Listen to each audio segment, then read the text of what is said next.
I confronted him about her, he told me like, oh, she's just crazy, she's obsessed with me. Did this man's homework. I fucking gave him money whenever he needed to. I got to the point where I felt like I was literally insane. He would tell me like, oh, you're overthinking it, you're being crazy. I'm not gonna cry. I'm not gonna cry. It feels like I'm finally getting off my chest. It just makes me feel so weak, so bad about myself. But it's okay, like it's all over now. If you're mad, like be mad if you want to. If you're sad, be sad if you want to. If you want to cry, cry if you want to. That's if you left your toxic relationship but you still kind of wonder about it, or you still ruminate. That's another term that these doctors talk about.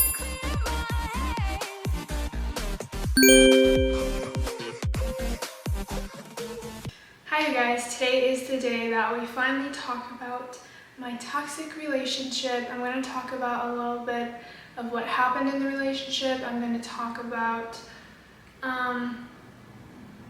toxic relationship things and what I do or did to help myself finally click into reality and know that I deserve better and what helps me and all of that stuff. I'm currently sitting in my bathroom floor of my new place because I don't have any furniture right now and the lighting is good in here. So if you guys want to watch my moving vlog, I'll put a time card up there. But yeah, getting into the video, let's start. So I literally wrote down stuff so I can keep track of it to let you guys know like what I want to talk about. I'm not going to give all the details just because there's so many details, but pretty much I had met this guy on a dating app and we really clicked, we really hit it off. I thought he understood me so well.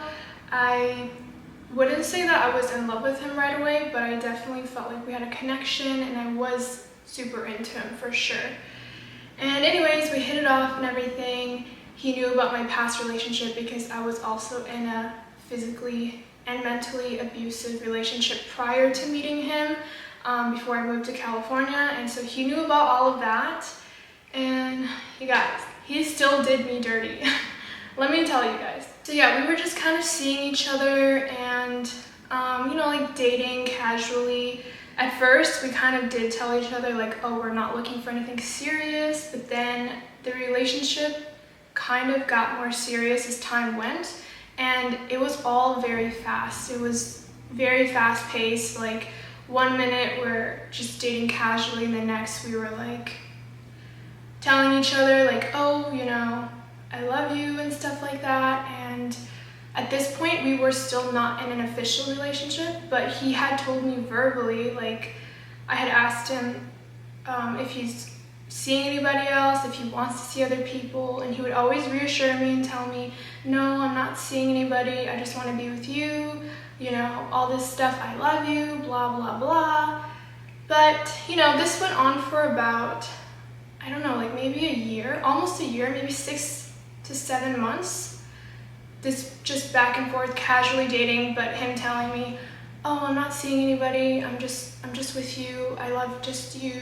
Later on, I find out that this girl, we're not gonna mention her name, but I found out that he was kind of having weird relations with this girl. I wouldn't say they were dating because I didn't really know all the facts, but I saw pictures. So there were pictures of this girl with him, you know, like going to places that we used to go that we not even used to. There was pictures of this girl with him going to places that we went to, you know, his hand on her thigh, and they're taking like matching couple outfits together, and it was just suspicious. And I think you know what I'm talking about. It was just suspicious. So when I confronted him about this female, I didn't know her. She apparently was his brother's girlfriend's friend. And when I confronted him about her, he told me like, oh, she's just crazy, she's obsessed with me, blah, blah, blah. But actually the first thing he told me was, oh, she's just a friend, right? He said she's just a friend, and then him saying she's just a friend turned into, oh, she's just crazy, she's obsessed with me, you know, blah, blah, blah, like she likes me, all this stuff. And then I would tell him like, okay, even if she likes you, why are you taking pictures like this with her? You're telling me that you only want to be with me, you're not seeing anybody else. Granted, we're not in a relationship at that time, but I feel like if you say something to someone, you should really just be honest about it. Now, it would have been a different story if he had told me, oh, like, you know, I just want to date casually. Don't tell me then something else that's not actually happening, and then lie about it, you know? And you know, he was denying for the longest time because I had kept seeing stuff. Like, things just kept popping up. The first time I confronted him, it was like, oh, it was a picture of them together, him holding her thigh. And then the next thing would be like, oh, we're spending time together, and then all of a sudden she calls him and it pops up on his phone and it says like, my baby, or something like that. And when I saw that, I immediately got pissed because I confronted him again and I was like, I thought you said she was just a friend. Why is she named my baby on your phone? And even in that moment, it should have been a red flag to me, because in that moment, he literally showed me his phone and he was like, oh, she's calling, look who's calling me, you know, like he wanted me to see. He's like, look who's calling me. He showed me his phone and it said like, my baby, something with a heart. And I'm like, who's that? And he was like, oh, it's blank, her name, right? And I was like, okay, one, I was thinking like, why are you showing me this? And two, why are you showing me this? Plus, you said she was just a friend, so why is she named my baby in your phone? And then he claimed like, oh, it was a prank, blah, blah, blah, I had to do it. And I'm thinking in my head like, you don't have to always follow pranks. Like, if someone pranked you, that doesn't even make sense. That doesn't even make sense. I feel like I was being gaslit the fuck up, for real. Yeah, he claimed that it was a prank and one of his friends, their friends or whatever, like dared him to do it or something. And he didn't have to though. At the end of the day, like, if it was a dare, he could have told his friend respectively, like, well, I'm seeing this girl and I really like her and I'm not even interested in this girl, so why would I put her as my baby in my phone? But no, he didn't do that. And then on top of that, he wanted me to see it because he obviously showed me. It was like, look who's calling me, do you want me to answer it? That's literally what he said. And I honestly, there were so many red flags like from the beginning, but I kind of dismissed all of them. I dismissed all of them. And I think a lot of you guys can relate to this, especially people who are in abusive, toxic relationships. Sometimes we know that it's there. Our intuition is telling us that this is wrong, something's not right, this person is fucking with you, this person's just, you know, gaslighting you.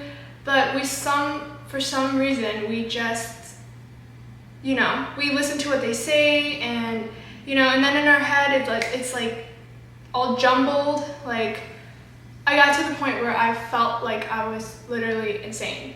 Like, so many times I felt like I was crazy because he would tell me like, oh, you're overthinking it, you're being crazy. You know, you'd always just make it seem like I was crazy. And I'm like, okay, I'm seeing these things happening. I'm seeing pictures, I'm seeing all this stuff.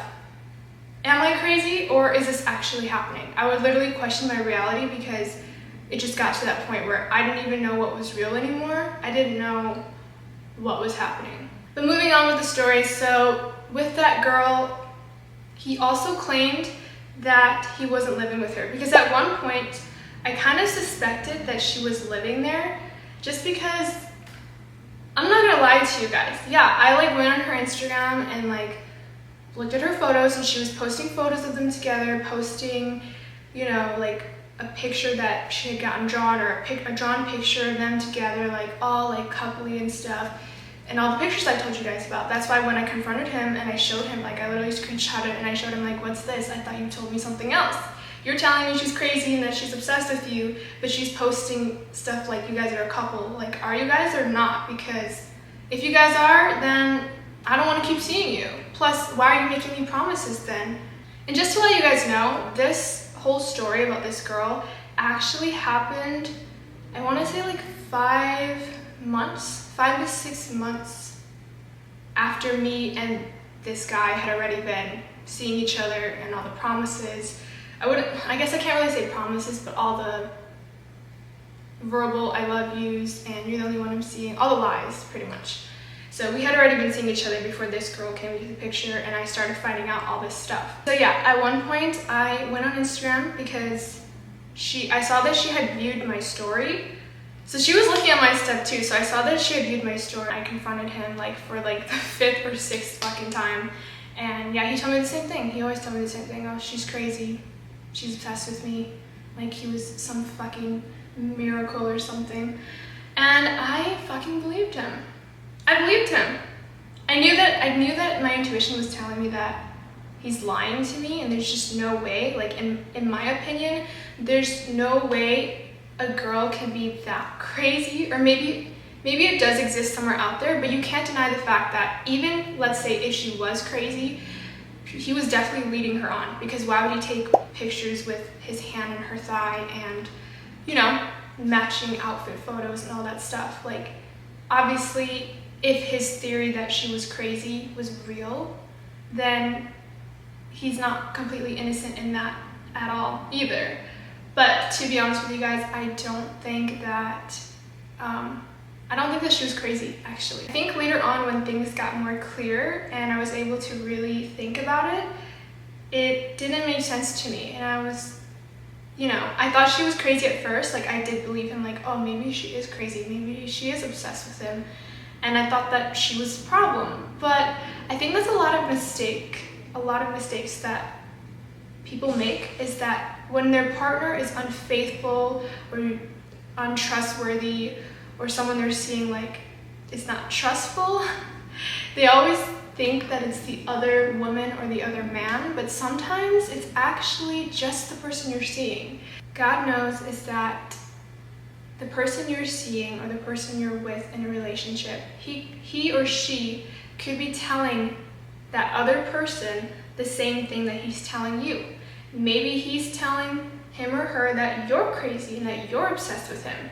It's kind of like this term called triangulation. I don't want to go into that too much, but it's like where you're, you know, just going back and forth, and the other person thinks something, the other person thinks something, but the only person that really knows the truth is the person that's in the middle who's doing all this. I keep going off track, but what I'm trying to say is that he was straight up lying about that girl. I definitely believe that to this day now, because if you look at everything as a whole, all the pictures, all the proof, all the everything, it just doesn't make sense. There were so many times where he tried to hide it from me. There was times where I would go to his place and he would literally hide a poster, just a poster.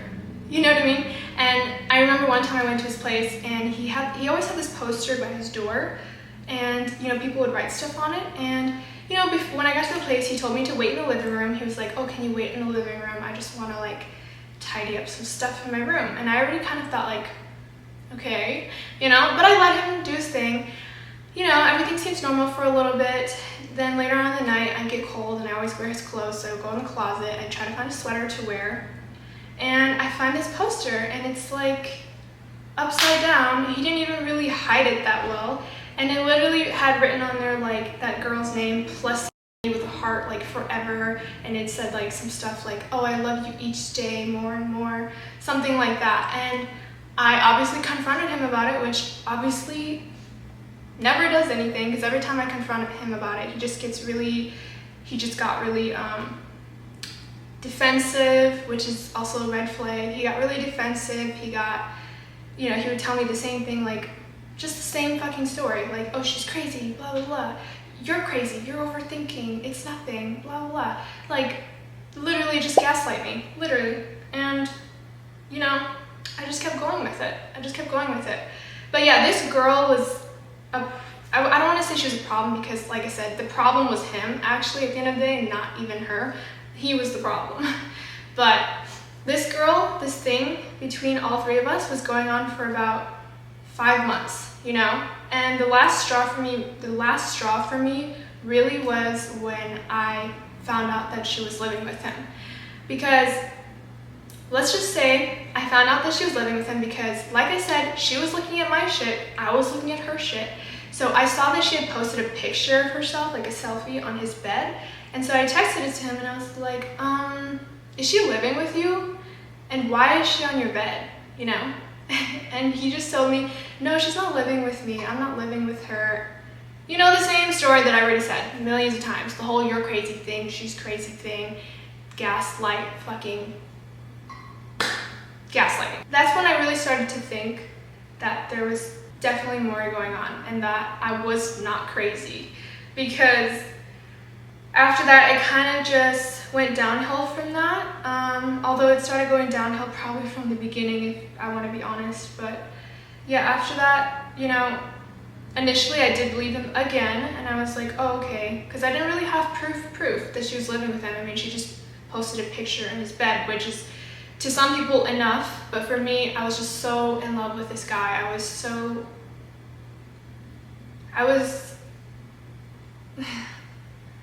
I'm not gonna cry. I'm not gonna cry.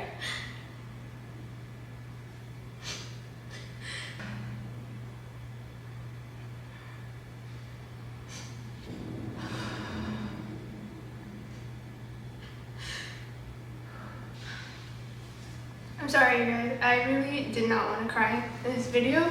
I actually haven't cried about this for like at least a month, and I don't know what's happening. I think it's just like I'm talking about it, so like it feels like I'm finally getting it off my chest. And you know, you gotta feel emotions when you feel them, so if you gotta cry. It's okay, you have to let it out. So yeah, back to what I was saying. So I was just so in love with this guy. I was literally, I would have done anything for him. I did do anything for him. I sacrificed so much of my own emotions, so much of my own needs, and you know, we'll get into that later, but yeah. So I believed him initially when he told me that she wasn't living with him. But it eventually all came out, because I feel like the truth always comes out in the end, eventually, even if it's not the whole uncovered truth, some type of truth always comes out. And so I actually found out later that her name was actually on his fucking lease, you know? So he lied to me about that. And the reason why it kind of started to unfold was because we would hang out, you know, and then he'd randomly have to be like, oh, I have to go home. He would randomly say like, oh, I have to go home, there's some drama. He always said that. Like, this guy had so much fucking drama in his life, I can't even. Like, drama with his friends, drama with his family, drama with literally every aspect of his life, drama with us. It was a lot. But yeah, he would always use the excuse, and he would always say like, oh, I have to go home. Sorry guys, I had to get more tissue. My nose is really runny. If you see boogers coming out of my mouth, don't come for me, okay? I'm an ugly crier. But anyways, the truth started unfolding because the drama thing that I was talking about, because one time we were hanging out. It was me, him, and his brother, and he had to like suddenly leave, and he started acting kind of off. And you know, he walked me to my car because he's like, oh, I have to go. And I was like, oh, what's going on, you know? And he was like, he just gave a brief reply. He said, oh, there's drama going on at home and I have to go take care of it. And in my head, I kind of already knew, like in my gut feeling, I already knew that it was probably her or something. Like, I don't know to this day, like what exactly it was. What I think it was is that maybe she, you know, maybe she thought that they were also a thing. He probably was making her believe that, to be honest with you. And I think maybe she got angry that he was hanging out with me or something. And, you know, probably confronted him too as well. But like I said, I don't know. The only thing I know from his fucking mouth was, she's crazy, she's obsessed with me, I love you, Navi, I only want to be with you, blah, blah, blah, right? But I'm pretty sure that he probably told her the same fucking thing. But yeah, anyways, he left or whatever, and then I had later found out that she was actually on the lease with him, and that really confirmed to me because, you know, just a month or two ago, he was literally telling me, oh, she's not living with me. And then a month later, I find out, oh, she is living with you, and her name's on the fucking lease, you know? And then his story starts, you know, it's so much gaslighting, I can't even, like, keep track of like everything that happened because my mind is so fucked. like from this whole relationship. But yeah, his story went from she wasn't living with him to her name's on the lease now, and then his story changed to, oh well, she didn't have anywhere, you know, she's like going back home soon, and my other roommate, so he had this other roommate, this guy, it was like him and this other guy, he's like, my roommate asked me if she could live with us for a little bit, and I was like, oh, okay, so your roommate wants her to live with you, and that's why you let her? But even if that's the case, why is she taking pictures on your bed? And when I said that, he said, oh, well, you know, sometimes, like, you know, sometimes people use my bathroom. And that's not 100% false. Sometimes people did use his bathroom, but I know this man, okay? Like, if he's not home or if he's, like, you know, he's very picky about his stuff. So, like, he doesn't just let people go into his room and, like, use his bathroom. Even when we were around and there was other people, he would always tell them to use the guest bathroom, or sometimes he would allow them to use his bathroom, but I don't believe it at all. I don't fucking believe it at all, because why is she taking pictures on your bed?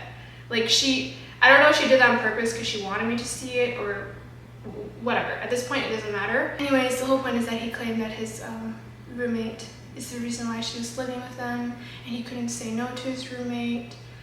And even if that's the case, why wouldn't she, you know, use his bathroom then? If he's the one who asked her to stay, why isn't she all up in his bathroom? You know, it doesn't make sense. And you guys tell me if this fucking makes sense, because it doesn't.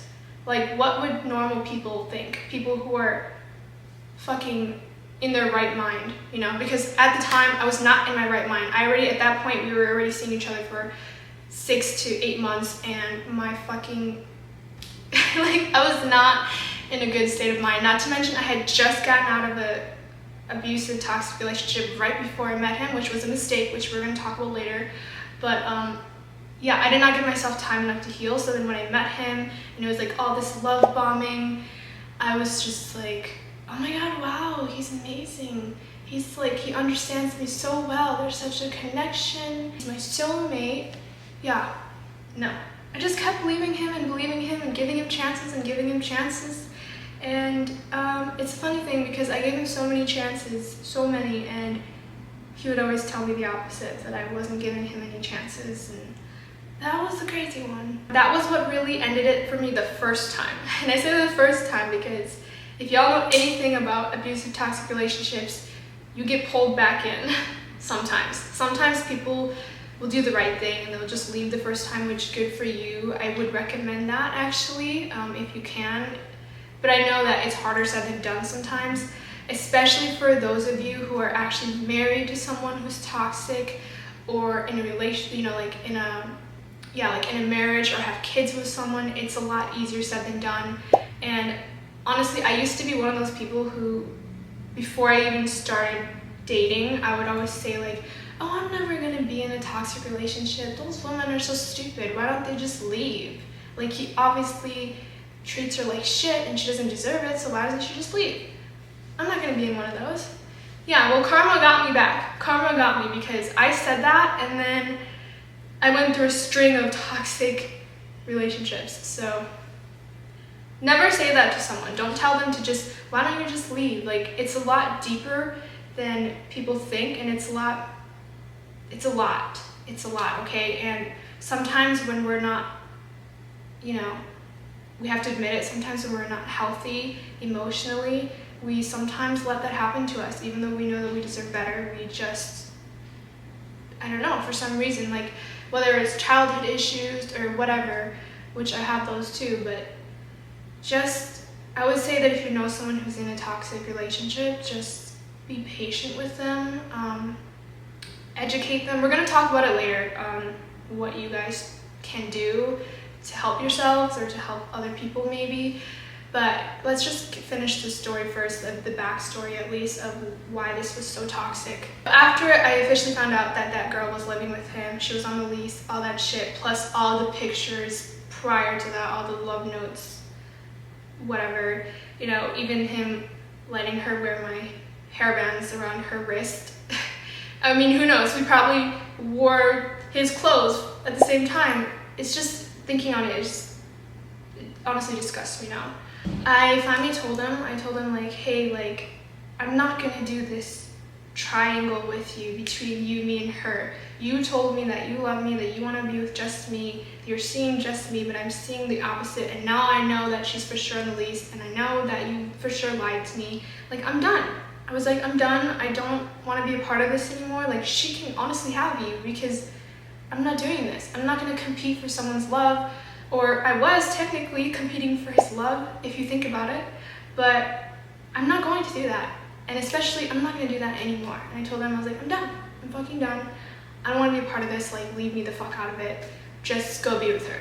And I was salty about it. Of course, I was angry. I was hurt. I was just feeling all the emotions. But yeah, I left him. That was the first time that I actually left him.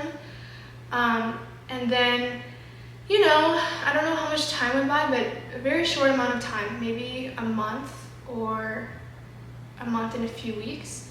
You know, he calls me back up.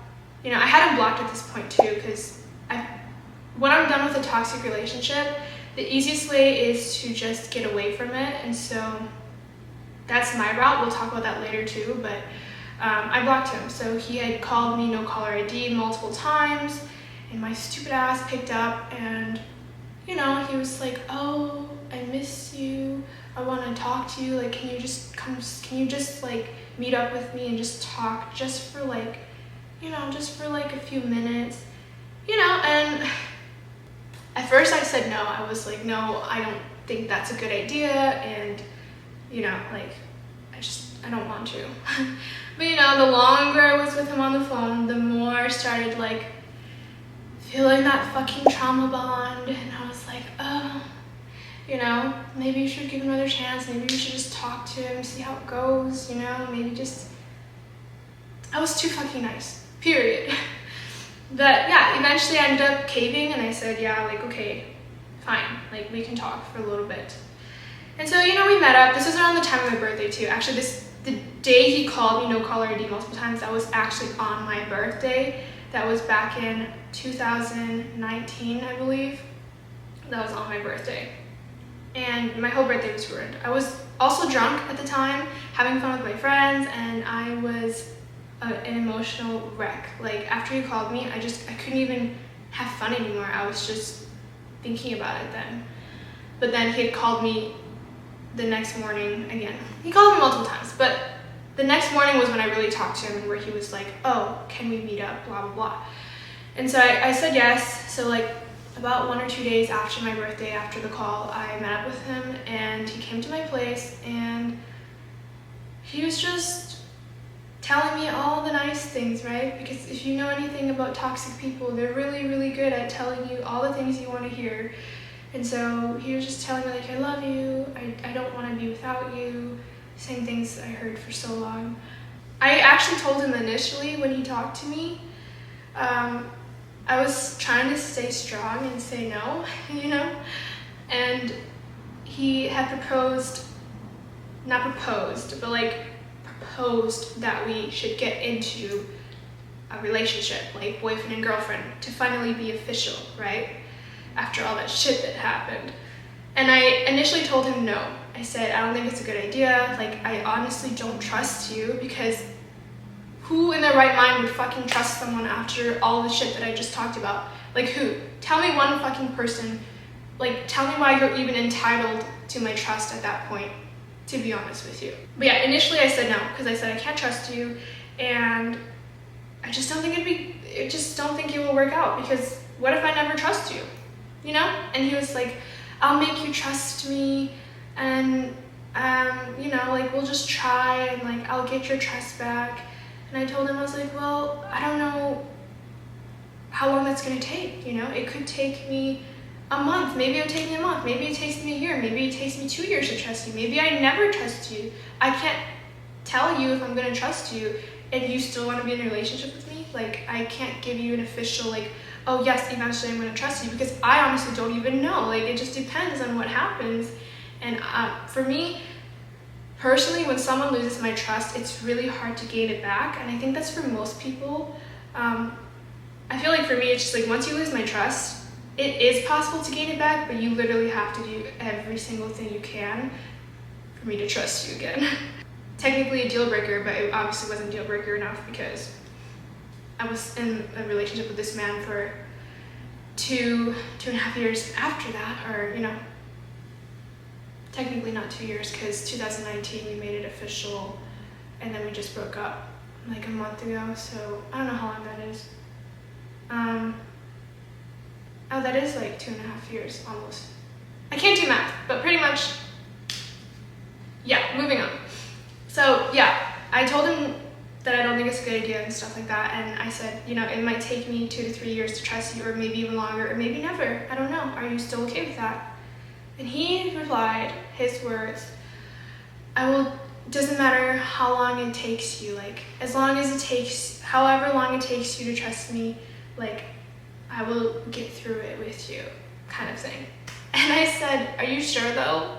Because I don't know if you can. I straight up told him, like, I don't know if you're gonna be able to handle that, because since I don't trust you, since you lied to me about so many fucking things already, like, if you want to be in a relationship with me, like, I'm gonna need a lot of things. I'm gonna need you to be transparent with me. I'm gonna need you not to act fucking sketchy. Like, if I question you about something, I'm gonna need you to be patient. I told him all these things. I warned him. I told him, like, I'm gonna need these things from you. And personally, I feel like when you break someone's trust and you are the person going to them, asking them to trust you again, then you should know already that you need to be transparent. That's just my thing, okay? Like, for instance, like, if I'm in a relationship with someone and I break our trust and, I go back to him and I say, hey, like, let's try this again, like, let's be together, I'm gonna have to accept the fact that he might ask me, like, oh, well, where did you go today? Because I lost his trust, you know what I mean? Where did you go today? Or, like, can I see your phone or something?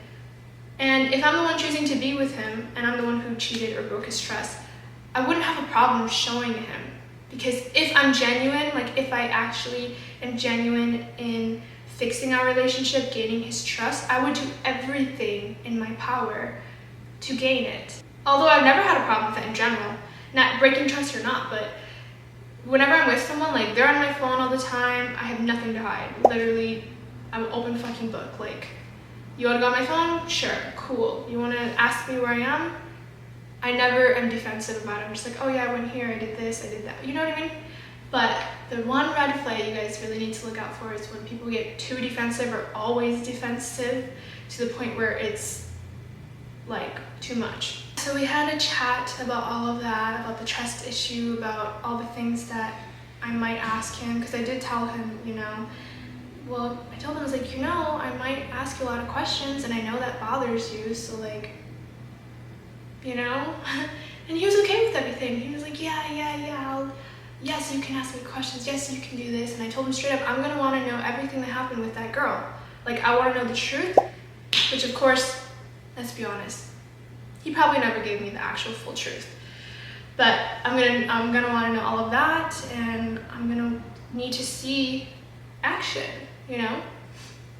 And at this point, he had gone back home because he's not from the US, so he actually, we decided to give it a go, and I said yes. Looking back on it, I definitely regret that, but I said yes. I said, okay, let's be in a relationship. Let's be boyfriend and girlfriend. And then he had to go back home because he was on break from college, and this was right before COVID really started getting bad. Like, COVID had already started, but it wasn't to the point where they closed down the airports yet. But the point is, he flew back home, and we started our relationship. Already a bad foundation, right? The whole lying about the other girl, lying about girls in general. There were other girls too. Let me just say that, but she was the main girl of topic. But we started our foundation off of lies, no trust, and then to top it off, we did long distance after that. So yeah, we did long distance, and it was hard for me. It was really, really hard for me. Not the long distance part as much. I mean, that part was hard too, but more like trusting him, especially because of everything that happened. So yeah, I would ask him questions. I'm not gonna lie, I'm naturally a curious person as well, so even if I don't trust you, I like to ask questions. That's just I'm just naturally curious. My sister always tells me that too. She's always like, yeah, you've always liked to ask questions. That's just how I am. But especially with him, I asked questions because obviously I didn't trust him. And why would I? And he knew that. He accepted it. He told me I could ask him questions. So when I asked him about the girl that we were just talking about, he told me the same thing. He said, she's crazy. You're just overthinking it, babe. Babe, you're just overthinking it. Don't be crazy. He even said this to me. He said, babe, don't let her get in between us. Like, don't let her ruin what we have. And you know what? Now that I think about it, she did not ruin what we had. He ruined what we had because I'm dealing with him. I'm not dating her. You know what I mean? He could have put a stop to it. He could have made it clear. And I told him that. I said, you know, you could have made it clear to her, blah, blah, blah. But anyways, he still stuck to the same story. He said she's just crazy and that she was obsessed with him. That was the main thing he said. And he claimed that he never slept with her. Do you guys believe that? Because to be honest, I don't. To the end, to this very day, even when we just broke up, he still claims that he never slept with her, which, yeah. Let me just uncover all the lies of this man and you tell me if he was telling the truth, okay? So, yeah, he claims that he never slept with her or did anything with her. Yeah, remember his hand on her thigh, like close to, you know, and we did that all the time in the car. He would put his hand on my thigh, sometimes we'd get a little frisky, you know what I mean? So, do I believe that? No, the pictures on his bed, the I love you forever, I love you each day more and more, her living with him, all her stuff in his fucking room. Yeah, no, I don't believe it. He's a fucking liar. And anyways, I asked him about that, and like I said, for the whole entire relationship that we were in, he kept telling me the same fucking thing. My stupid ass, you know, eventually decided, like, okay, I'm gonna just choose to leave him, because at this point I was like, okay, Navi, if you're gonna be in a relationship with this man, like, I guess you're just gonna have to trust him. That's what I thought my only option was. I mean, now that I look at everything, I could have just fucking left. I mean, that probably would have been the best option, but to me at that time, I thought that my only option was to learn how to trust this man. I thought it was my problem. I thought that I was the main problem, that I wasn't trusting him, you know, because he would always tell me, why don't you trust me? Believe it or not, why don't you trust me? I'm doing everything I can. And no, he was not. He claims to this day that he did everything in his power to make me trust him, and that he gave up so much stuff, and that he, you know, was a fucking angel because he did all of that and it still wasn't enough for me. And yeah, damn right it's not. Because even after that, he was still acting sketchy. He was still getting defensive when I asked him questions. He was a very impatient man. Just, I don't even know if you can call him a man, to be honest. But he was just, you know, always putting his phone upside down. And, you know, with the phone thing, he told me that he just likes to put his phone like that. But I started to kind of observe him, and I noticed that he doesn't always put his phone like that. Like, he mostly did it when we were together.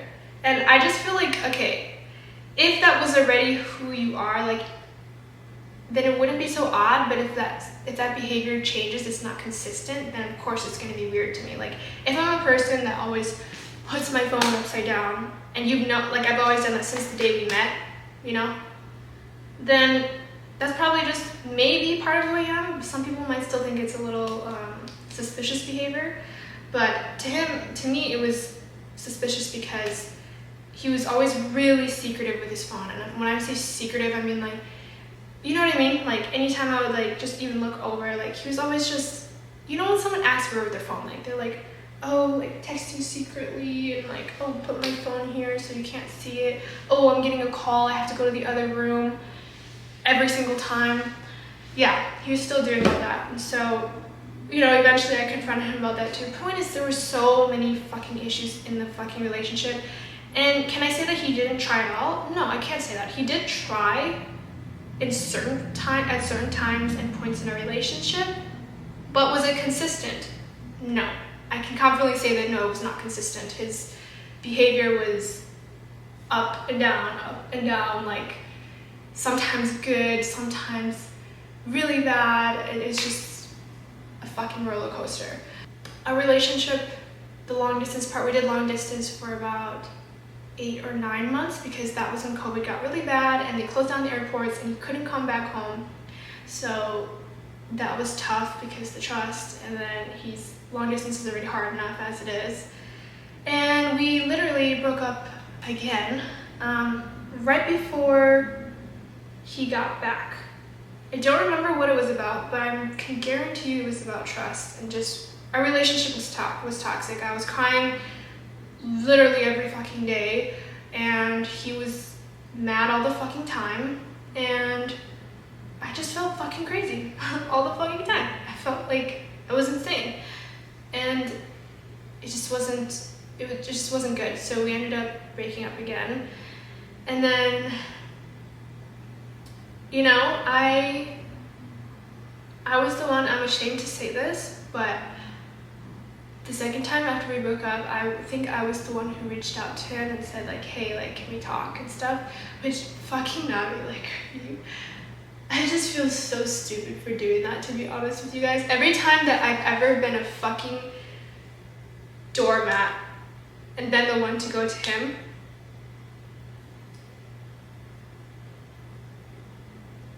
it just makes me feel,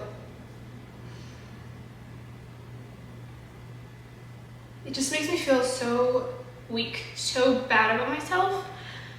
But it's okay, like, it's all over now, so it's fine. These emotions are just coming through, like, when I'm thinking about everything again.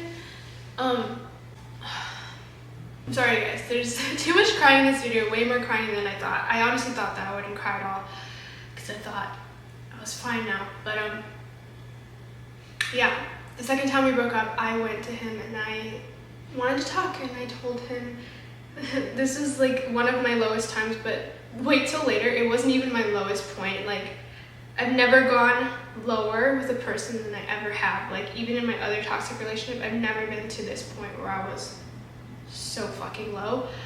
That was just the beginning. But I went to him, I talked to him, and I said, you know, like, I still love you, I want to be with you, and I'll try harder. I said, I will try harder to trust you. Like this man didn't fuck me up and then get mad at me for taking too long to trust him, even though because he was showing all this quote effort, right? Even though he was still acting weird, and it was effort, but percentage-wise, how much effort, you know? And even towards the end of our relationship now, he actually blamed me still. He said that he admitted that he was the problem in the very beginning, and then I was the problem in the middle, apparently, and then he was the problem at the end, is what he claims. But if I'm being honest, I'm not an angel, okay? Like, I have my insecurities, childhood issues to begin with, if we're talking about childhood issues. But I was a damn good girlfriend, okay? I fucking did this man's homework. I fucking gave him money whenever he needed to. Not because sometimes he would ask me for help, but sometimes it's just because I wanted to fucking help him. And he would make me feel like shit about it, you know? He would be like, oh, you're using it against me. I'm like, are you serious? Like, we're in a relationship together. I just want to help you. And every time we're bad, and you're gonna say that? But okay. But yeah, and I'm not gonna lie, I have a mouth on me. I have a fucking mouth, okay? So if you piss me off or you do me wrong, like, I'm gonna let you have it. To be honest, yeah, I'm not perfect. I'm not. But in terms of support, and in terms of all the love I could give, I definitely gave him a lot, you know? I was with him at his lowest point when no one else seemed to give a fuck about him, or at least to what he would say, that they didn't give a fuck about him.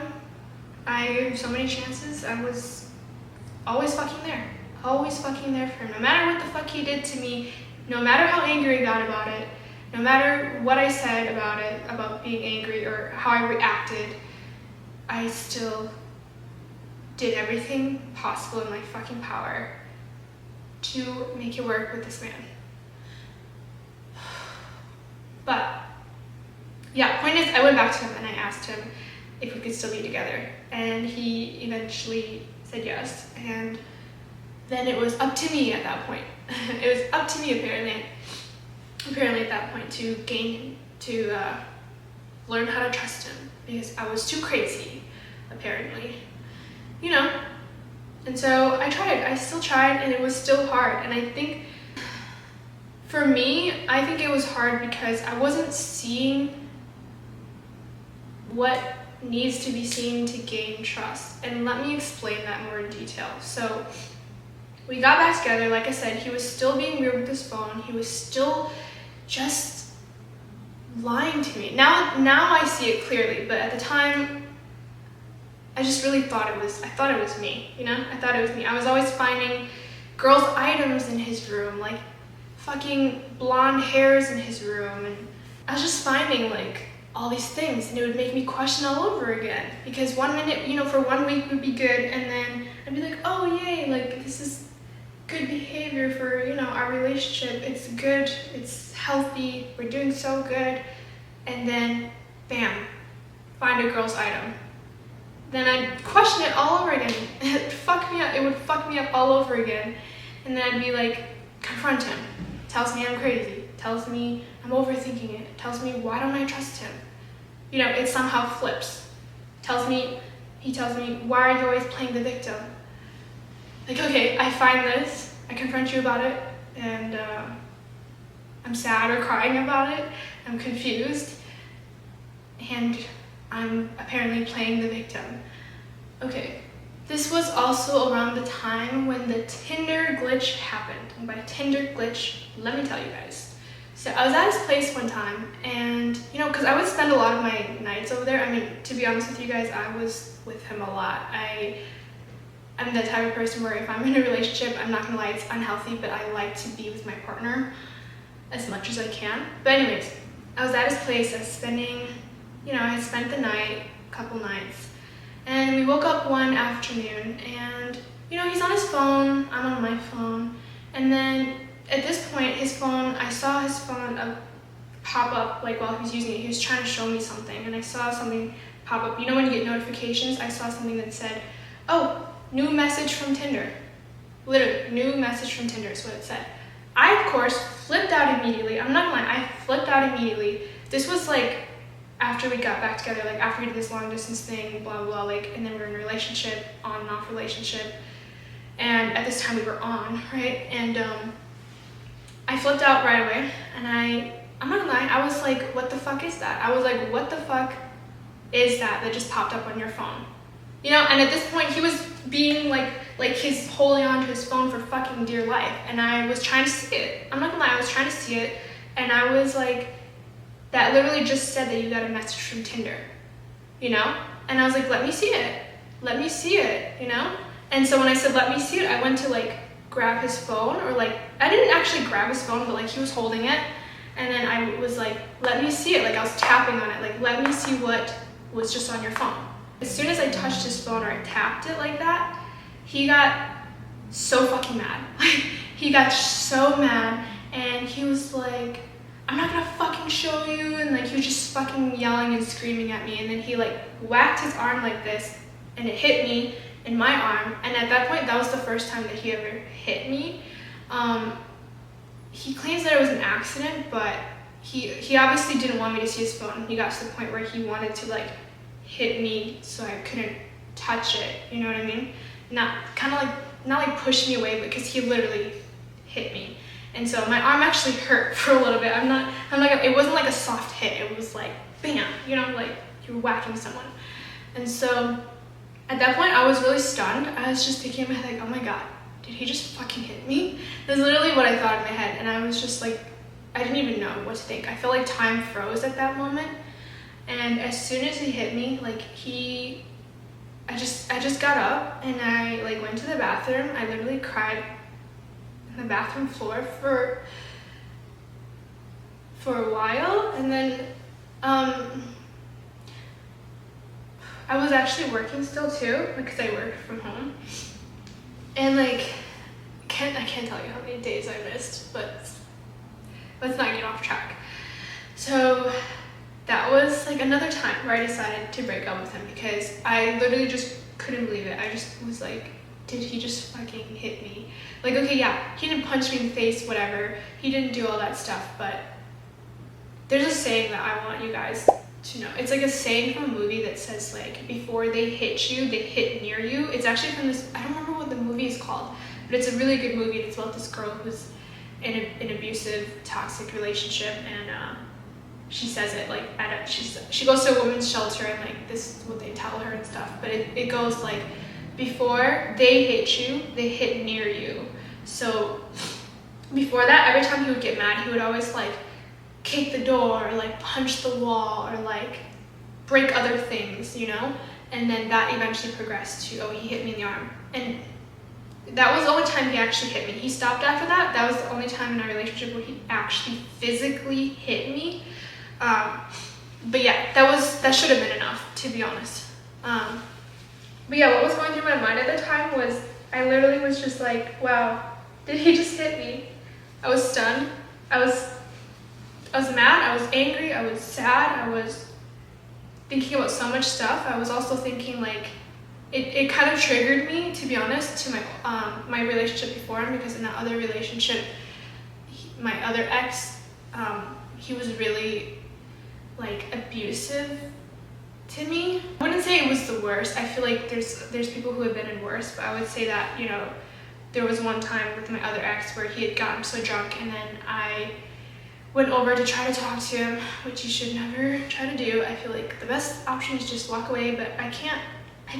There's just that part of me that's like, oh, let me try to fix this, or there's that part of me like, I need to express myself, you know?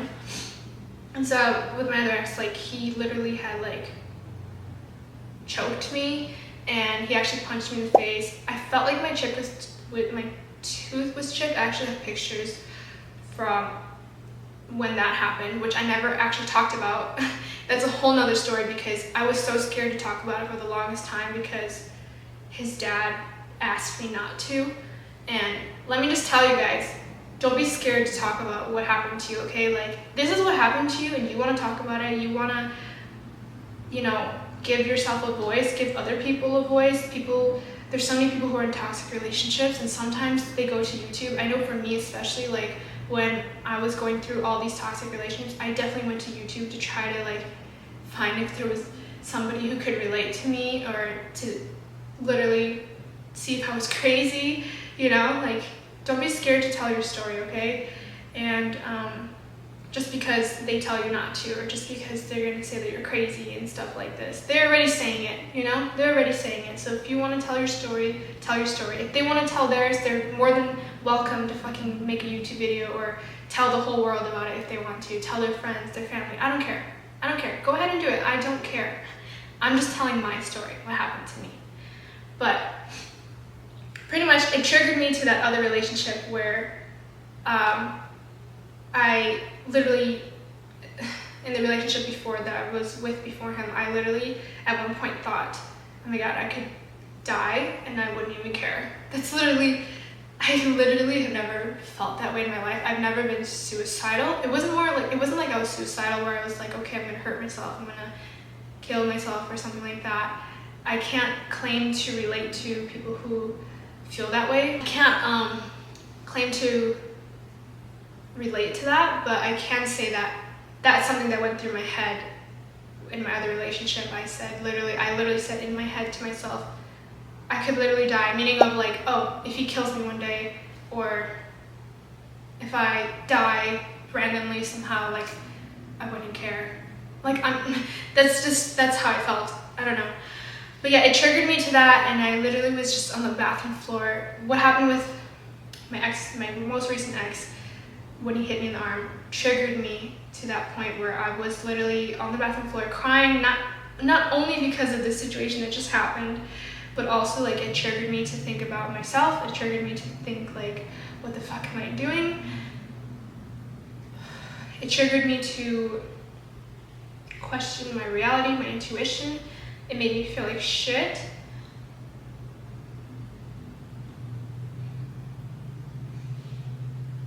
We can do this, Navi. It made me question everything that I knew. I felt like I didn't know anything. I felt stunned, you know? And it literally said to myself in my head, like, really, Navi? Like, are you gonna go through this again? Like, are you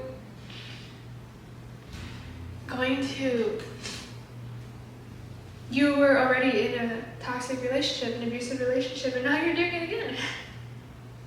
That's how I felt. And I was also a little scared. Not gonna lie, I was a little scared because, like I said, he obviously belittled the situation and said he didn't mean it and all that stuff. But you don't understand that when you do that to somebody who's been through an abusive relationship, that can trigger stuff, and they don't know what's gonna happen, you know? Like, they don't know what's gonna happen, because I feel like when things get physical, even if it's, one hit, that's still enough, because you don't know what's gonna happen. Because it's just, I don't know, you just gotta delve into the mind of someone who's been in an abusive relationship. You really just, there's a lot of emotions going on. But yeah, I was also kind of scared, and I wouldn't say that I was like scared for my life, because it wasn't like that. Because with my ex, there was one time where with my other ex, I was scared for my life, the one that I told you guys about. But I was still a little scared. I was wary, because after that I didn't know what was gonna happen. I was like, because he was really mad, you know, when he was like screaming and yelling, and this is the first time he ever hit me. So I was like, okay, like, is this gonna happen again? Like, if I continue to question him, is he gonna freak out? Like, at that point, I didn't want to push it any further, like the whole Tinder glitch. Because remember, this whole thing happened because of the fucking Tinder message that popped up on his phone. And it turned into a whole nother fucking situation, right? It took attention away from actually what happened. I came out of the bathroom eventually, and I just started like packing my stuff, because I had a lot of my stuff at his place. We were pretty much co-living sometimes, like living with each other. Well, more like I was living with him on and off. Like, I would spend a week or 5 days at his place, or 3 days, like chunks of my time at his place. So I had a lot of my stuff at his place. So I went into the closet and I started packing my clothes. And he was like, "What are you doing?" You know, he came in there, and I was still a little wary, because I was like, my whole world was upside down at that time. I was just putting one foot in front of another and trying, like, my only thought in my head was, okay, Navi, like, you need to leave. Like, just leave. Just leave. So I didn't even want to question him any further, because like I said, I didn't know how he was going to react. So yeah, when I was packing my stuff, he came into the closet and he tried to like grab me, like in a quote loving way. He tried to like comfort me at that point. And I think he was crying at this point. And now that I look at it, I don't even know if every time this man cried, if it was real, to be honest. But who knows? But anyways, he started crying at this point, and he was like, "I'm so sorry. I didn't mean it. It was an accident." I forgot to mention that right after he hit me, I told him, I literally said, "What the fuck? Did you just hit me?" And then his reply was, "Yeah, I fucking did." So I don't know how that was an accident, because when I asked him, he said that he fucking did hit me, and then later he claimed that it was an accident after the fact.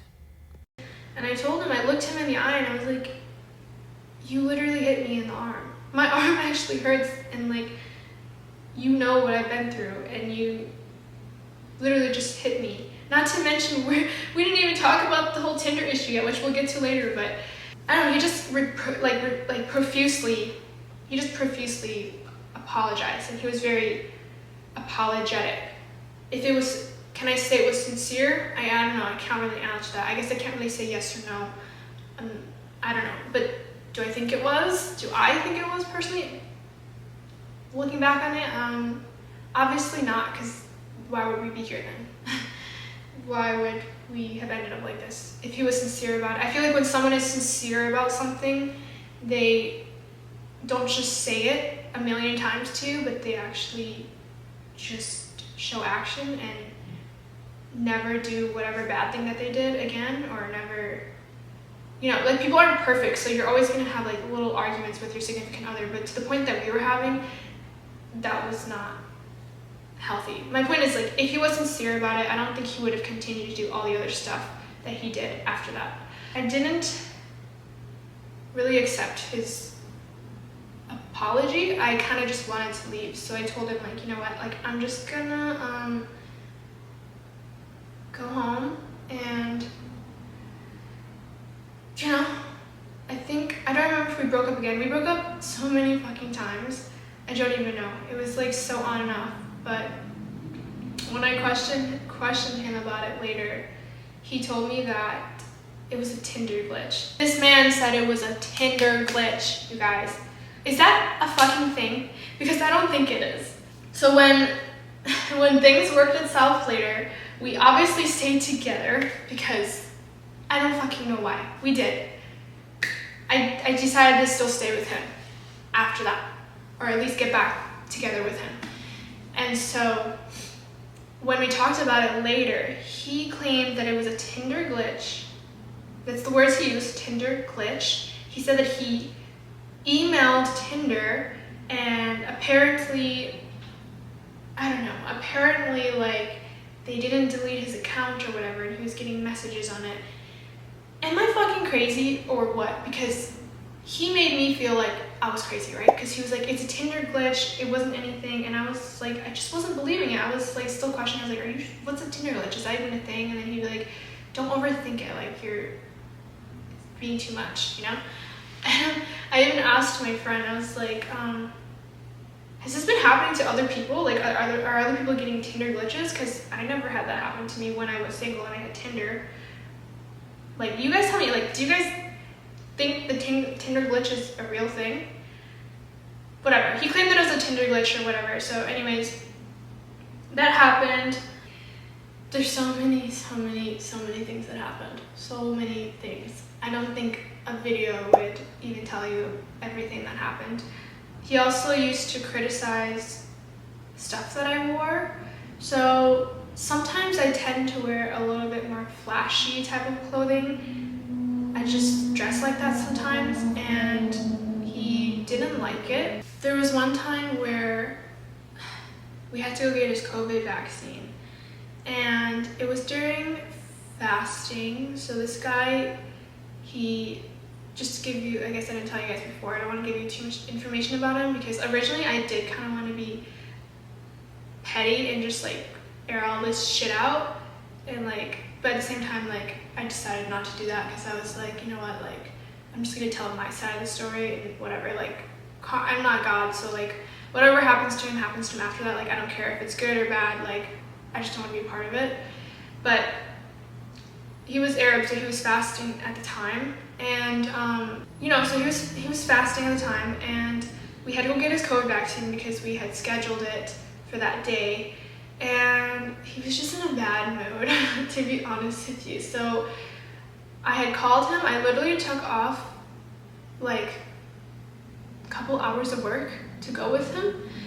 And I asked him, like, do you still want me to go with you to go get your vaccine? And he was like, yeah. So then I drive over to his place, and, you know, as soon as I park my car and I get out of the car, his response was, you're wearing that? Like, you're wearing that? And I was like, yeah, why? What's wrong with what I'm wearing?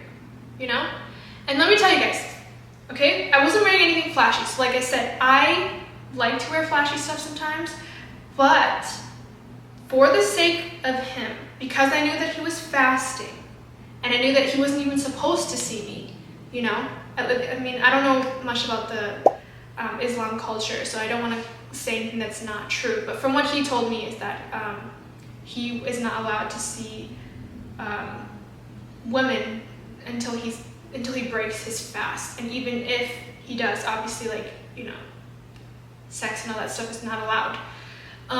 But from what he told me, I knew that he was fasting. So because he was fasting, I wanted to be considerate and wear something covered, because I knew that, you know, he wasn't even supposed to see me because he hadn't broken his fast yet. It was still like an hour before he had to break his fast. And I was like, before I came over to his place, I was like, okay, well, your boyfriend's fasting, like, maybe you should be a little respectful of that, and, you know, like, try to wear something covered. So I literally just I was all covered from literally head to toe. I was wearing a turtleneck, and then I was wearing a long coat over it, and then a long white skirt with white boots. Even my feet weren't showing. Literally, no part of my body except for my fucking face was showing, and it wasn't like tight stuff. It was literally just was fully covered, you know? And in my head, I was trying to be respectful. I thought like I had good intentions, and then to get out of the car and have him say that to me, I was just like, what the fuck, you know? And so yeah, when I got out of the car, he said like, well, you're wearing that? And then I was like, yeah, why, what's wrong with it? And he just scoffed, you know, and didn't say anything, and like was walking ahead of me, because we were parking my car so we could drive his car, because my car didn't have AC at the time still. And so we parked my car, and when I got out of the car, he said that, and then I said, what's wrong with it? And then he scoffed at me and just started walking ahead of me. He was clearly in a bad mood, and he didn't really answer me back. He was just making noises under his breath. And, you know, so I'm trying to catch up to him, and like we're just walking, we walk to his car, and he just keeps looking at me, and like at one point he even laughed.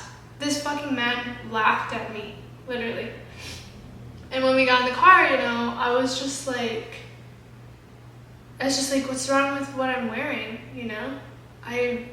What's wrong with it? When we got in the car, he didn't even say it was too, he told me later that he thought it was too extra, but when I got in the car, he said, this is the only thing he said to me. He was just like, you're not going into the hospital with me. You're not going with me. You're staying in the car. You're staying in the car. And I was like, are you serious? I literally said, are you serious? You want me to stay in the car? Like, what's wrong with what I'm wearing? And I started to get a little annoyed too at this point, because literally this man, as soon as he got out of the car, like criticized me for what I was wearing, even though I was coming from good intentions. I wasn't trying to offend him. I was literally trying to do something nice to respect his culture, respect his religion. And that's what he said to me. And then he continues to keep this attitude. So how am I not going to be affected by that, you know? So then, but I didn't want to argue with him, because I didn't argue with him really because I knew that he was fasting. So then in my head, I was just like, oh, maybe he's just hungry. He hasn't eaten or drank water all day. Maybe that's just making his mood off. Like I would be kind of moody too if I had to, you know, if I hadn't drank water all day or eaten all day. And if you're a smoker, if I haven't smoked all day, because he vapes and stuff. Yeah, and so I just kind of brushed it aside. I was like, okay, how do we just get through this? Like, just be there for him. Like, so I tried not to reply as much, because obviously anything that I would say at this point was not making this man happy. Like, nothing I could say would like make him not mad at that point, in my opinion, because anytime I would open my mouth, he would just get fucking mad, you know? And so I just didn't really reply. Like, he would just like, we just drove kind of in silence, and then he would be like, why are you not saying anything? Why are you in a bad mood? And I replied like, well, it seems like you're in a bad mood, and maybe we should just talk after you break your fast. And then he'll be like, I'm not in a bad mood, like you're in a bad mood. And I'm like, it was just a fucking circle with this man. Whatever, I tried to hold my patience, and honestly, I feel like I personally reacted well to it, because usually I would freak out and be like, okay, let's talk about it, like what the fuck is wrong with my clothes, blah, blah, like tell me what you gotta say what you gotta say, you know? But I was really trying to like hold all that in, because I was trying to be nice, because I knew he was fasting, and I didn't mean any harm. So we got to the hospital. He still didn't want me to go in, so I stayed in the car.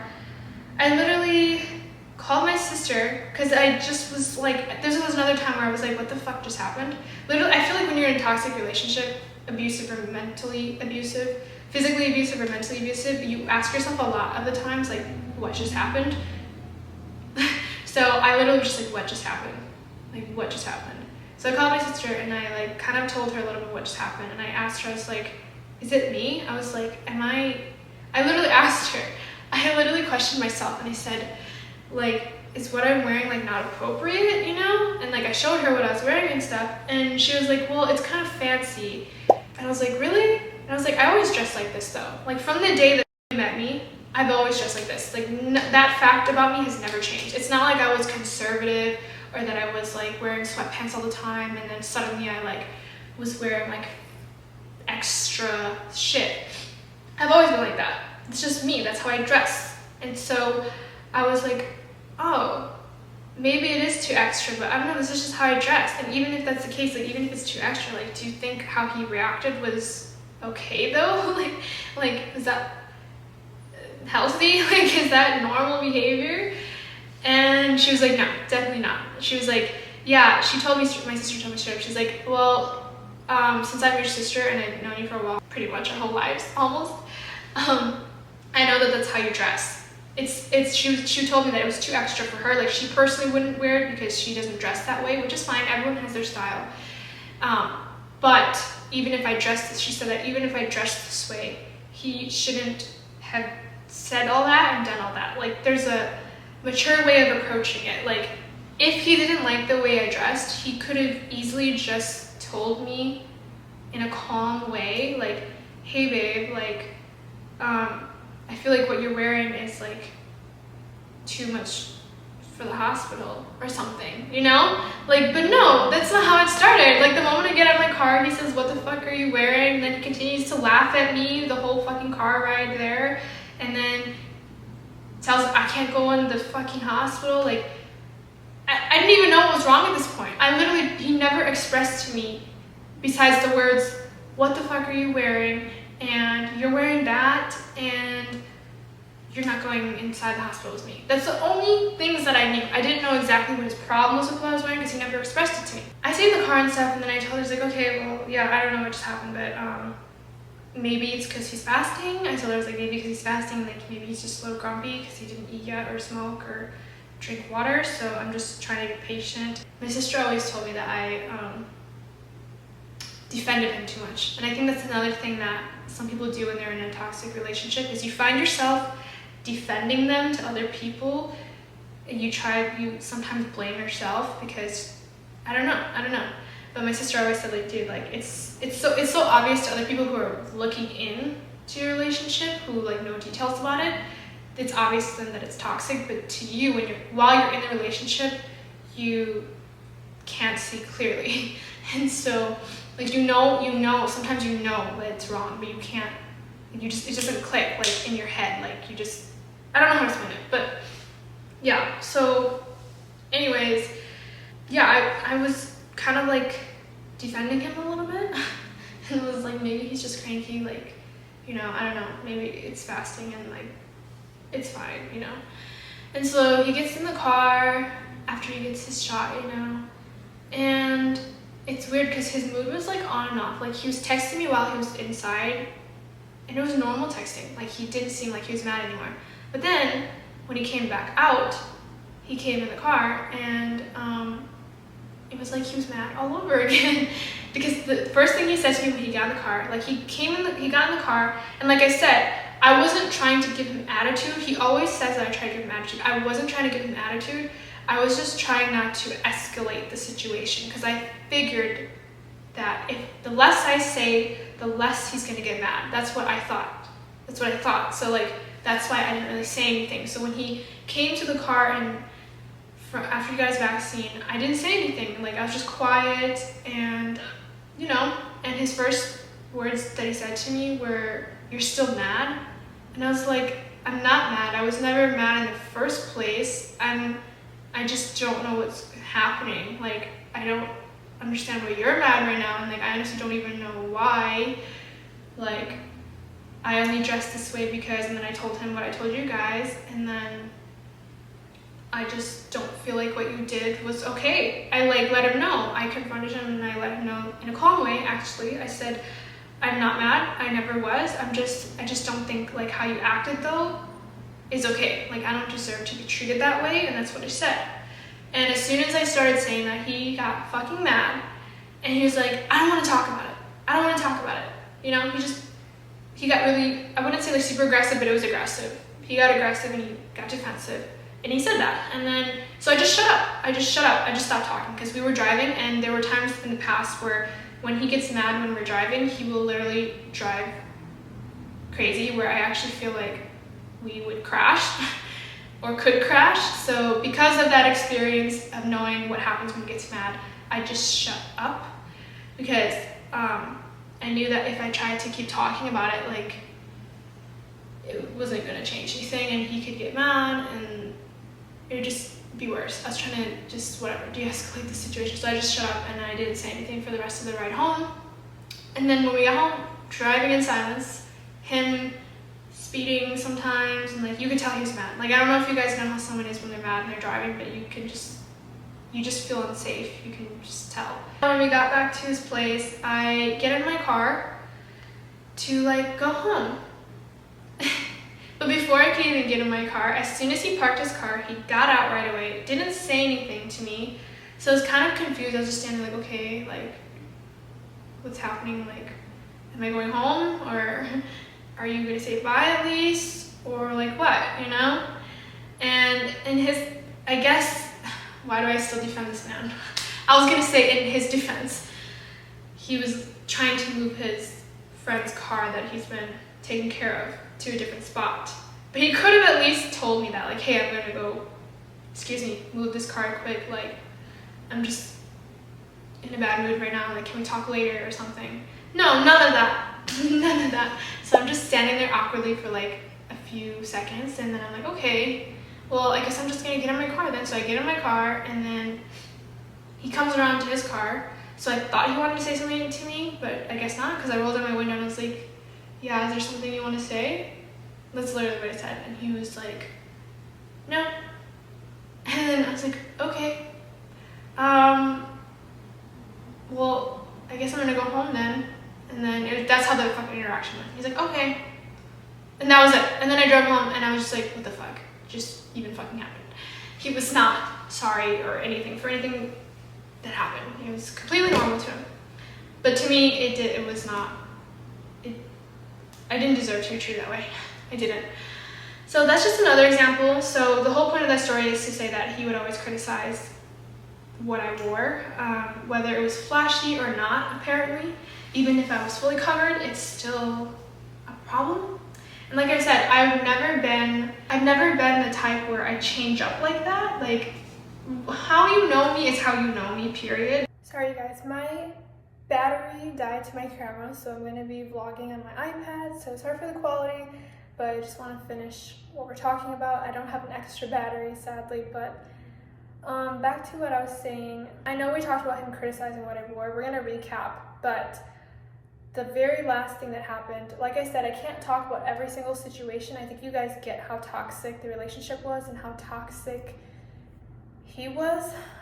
Not to say that I'm not toxic. I mean, I may very well be kind of toxic. I don't know. Maybe I'm also, I mean, I definitely know for sure though that I do have insecurities that I have to deal with still. I know that I have a lot of things to work on. I know that. I do. But like I said, in terms of everything I gave him in the relationship, I gave him all of myself. I tried my best. I can 100% say that I tried my very, very best to make things work with him. I can tell you that all the love that I have, I gave it to him. I can tell you that not only was I willing to give him love, but I was willing to give him money and help him with anything that he needed to, like I said, his homework or like anything in general. Like, I would always help him with so many things, and that's just another thing that I have to work on, because I have noticed that when I'm in a relationship, I tend to give too much, and especially to people who don't deserve it. But it's just the empath in me. I don't know, when I'm in love with someone, I just want to give them everything, and then I sometimes lose myself and forget about me. Maybe we'll touch on that later, but the very last thing that happened most recently was everything was actually going pretty well. I finally started to trust him.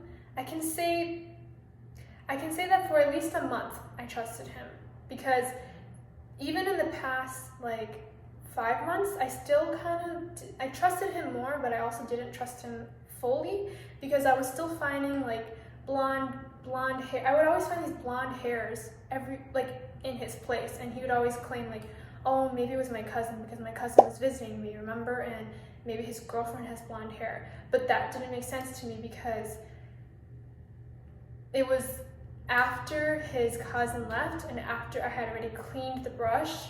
So this is after the fact, you know what I mean? It was just another way for him to gaslight me, I feel like. But yeah, I was always finding blonde hair and stuff at his place. Who is it? His whole family lives in another country. He claims that he doesn't talk to any of his friends or meet up with them and stuff anymore. So where could it be coming from? You know, am I you're telling me that I'm crazy for finding this and that it's all in my head? Because he would tell me like, oh, it's nothing. I keep finding blonde hairs too. He would just make up stories, and like, where do these blonde hairs come from? They just like somehow magically appear. How? Tell me. It's your place. We clean it all the time. Where are these coming from? Like, where? But regardless of that, so point of that is that I didn't fully trust him because I was still finding it, but he was really good at making me doubt myself. So I was like, okay, maybe he's right. Maybe it's just, who knows where these blonde hairs are coming from, but he's probably right. That's like what I would think. I would be like, this is weird, and it keeps happening, because it wasn't just once or twice, it was like consistently, like, oh, every few days or every week I would find blonde hair. But I somehow doubted myself and said, oh, maybe he's right. But aside from that, the very last month that we were together, I finally decided to just fully trust him. I was like, you know what, Navi? Let's try one more time. Let's try your very, very, very hardest. And that's why I can tell you that I've tried everything I can in this relationship.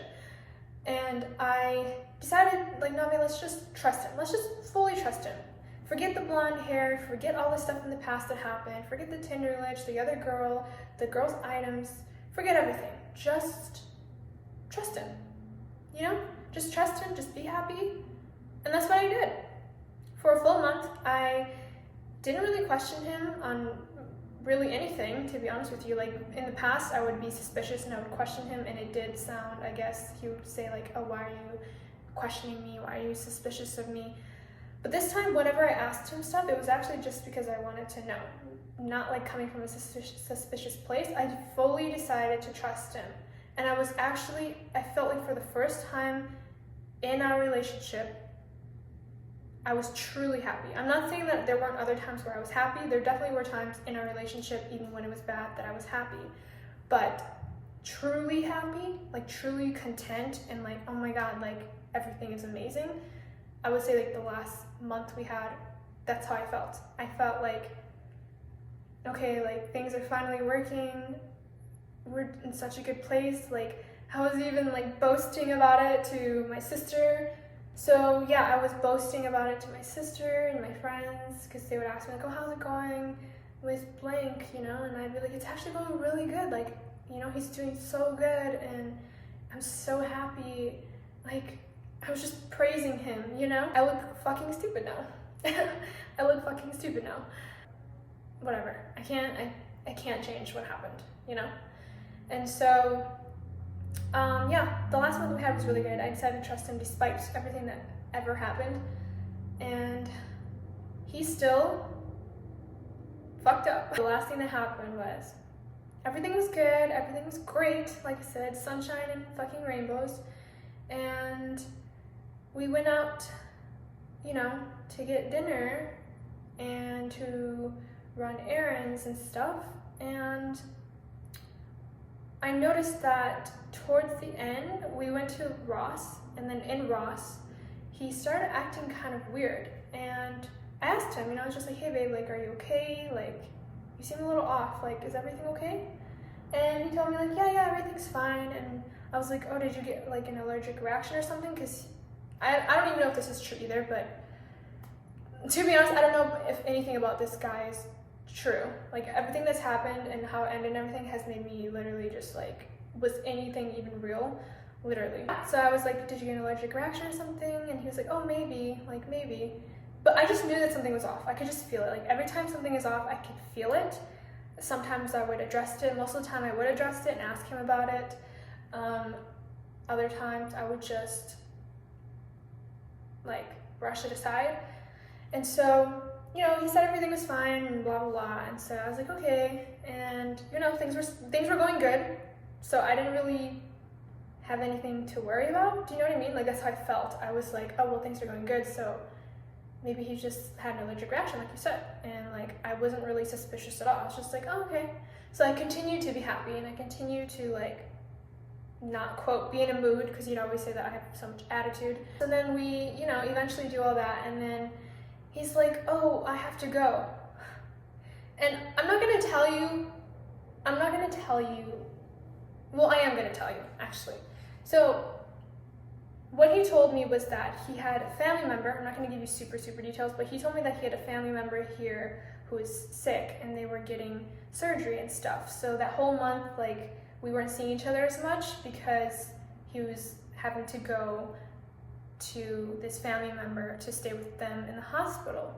And I was super understanding of it. I was like, okay, yeah, of course. Like, if it was my family, I would definitely want to be with my family too. So like, I totally understand. I wasn't pushy about it at all. I was super understanding. Like I said, remember, this whole month I trusted him fully, like 100%. And I was happy. And I was happy. He seemed happy. There was no arguing. It was like perfect. It's kind of like that saying, like the calm before the storm, right? And so, you know, I wasn't really seeing him that much. But point is, back to the Ross thing. He told me he had an allergic reaction, maybe, and that he had to go now. Because I had asked him, I was like, oh, do you have to go to the hospital now? Like, because I didn't want to take up too much of his time. Literally, me being considerate. I didn't want to take up too much of his time. So I was like, do you have to go? Like, I totally understand if you have to go. And he's like, yeah, I have to leave soon. And I was like, okay. And he's like, yeah, I'm gonna leave. Like, I'm just gonna like go home and shower and change and then leave to go to the hospital, because he was going to the hospital every single night for like 2-3 weeks of that month. And I was like, okay, yeah, that's fine. So then he, you know, drops me off at home. And when he drops me off, I get out of the car and I go back to grab like my items that I have, you know, in the car. And as I'm going down to grab them, I see an earring. And I'm just like, what is that? So like, I thought it was a piece of garbage at first because it was so tiny. So I thought it was my garbage and then I should take it out. So I went to grab it and then I realized that it was an earring.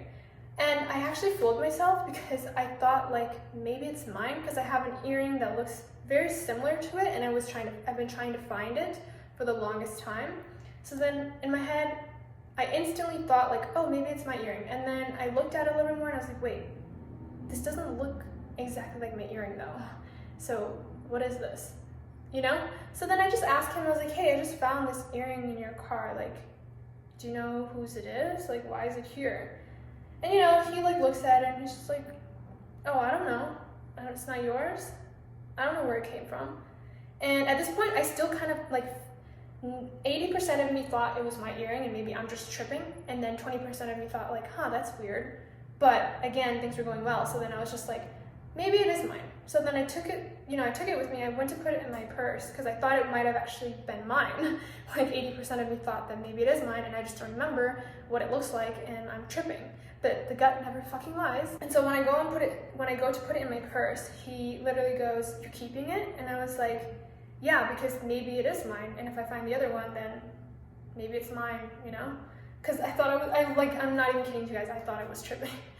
So then I take it, we say our goodbyes, everything is still good at this point. And then, you know, I go home, he supposedly goes home and then goes to the hospital, right? Supposedly. And so I'm in my room and stuff, and I'm just like chatting with my sister a little bit, and then I go to see if I can find my earrings.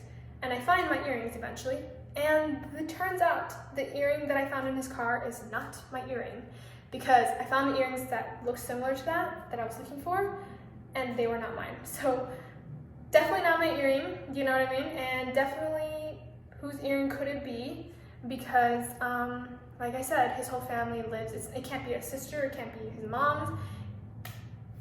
There's nobody that it could be, because they all live in a different country. They're not going to be in his vehicle. But he claims, oh, well, I let my friends drive my car sometimes, which I don't even know if I believe, to be honest with you, because the whole time that I've known him, I'm talking about from day one, I've never seen with my eyes his friend take his car. Ever. Ever. So you're suddenly telling me that they just somehow seem to borrow your car when I'm not around? Like, I've never seen it. Never seen it. But that's what he claims. He's like, well, maybe it's like one of my friends, you know. Yeah. Anyways, do you believe him? I don't know. And And so when I found my earrings, I was on FaceTime with my sister and I was like, what the fuck? I was literally like, what the fuck? You know what I mean? I was just like, everything's going so good. Like, why am I finding this earring? Why now? Like, I almost didn't want to find that earring. That's how fucking stupid I was looking back, or felt. I'm not saying that you guys are stupid, okay? Anybody who's in a toxic relationship, I know that you guys think that sometimes, like, am I stupid or something, but that's how I felt at the time. But I want to tell you guys that you're not stupid. If you feel it, you know, okay? And so, yeah, I was on FaceTime with my sister, and I just told her, I was like, I just found this earring in the car, and I actually thought it was mine, so I took it, and it's not. And I was trying to come up with a million ways of how it could make sense. I was even, in a way, defending him again, because my sister's like, yeah, that's really weird. And I was like, well, maybe, I asked my sister, I was like, well, do you think maybe it was just, I don't even know what story to make up, to be honest. I can't even think of anything, because it's so obvious. But I was like, maybe it is, you know, he tells me that his friend uses his car sometimes, so maybe it's one of theirs. And she was like, maybe, but given his history, you know? And so I started to really question it. At that point, then I started to really question it. And I was like, yeah, that's really weird. And then, you know, I was like, should I just drive over there and like see if he's home? Like, I feel bad for investigating, but I felt like I had to investigate to get the truth, because the whole time I've been with this guy, like, I'd never known what is true and what is not. And I had to physically see it with my eyes, because even my sister was like, nothing this man does can make you leave for some reason. Like, you just won't leave him. And I needed to see it. I really needed to like witness it, even though technically I have witnessed it, right? The whole other girl thing, the picture things, but I always came up with a scenario in my head of how maybe he's telling the truth, and maybe he does love me, and maybe I'm just crazy. So at first I was just gonna send him a picture of the earrings and then my earrings, and then tell him like, hey, by the way, these are not mine. But I kind of felt like if I did that, he would have some kind of excuse to tell me, and I would somehow believe it. So for the sake of me trying to be sane in my own head, because I knew that he would come up with some kind of bullshit to try to like fuck with my mind or gaslight me and to, like, make me feel crazy, I had to drive there to see it for myself, to see if he was lying, because like I said, he was also acting weird earlier that day, and then the earring, and then, you know, I just had to see if he was lying about anything else, because it just kind of led up to that, and I didn't want to risk having my mind gaslighted, because in the past, even with the other incidents, I always gave him a chance to explain himself, and I find that when I gave him a chance to explain himself, it would somehow, you know, make me think that everything's okay when it's not, and it would make me believe him. But nevertheless, I decided to drive over there. So I told my sister, I was like, okay, well, I guess I'm just gonna drive over to his place and, you know, see if he's there. So I drive over to his place, and his car is there.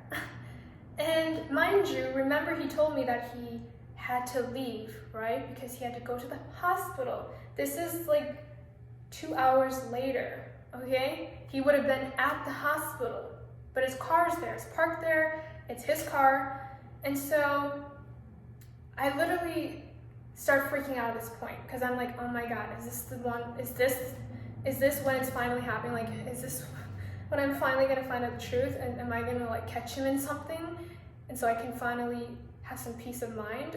But at the same time, I didn't want it to happen. I didn't want it to be true. Like, I needed that confirmation, but at the same time, I also didn't want it, because I was in love with this man. I didn't want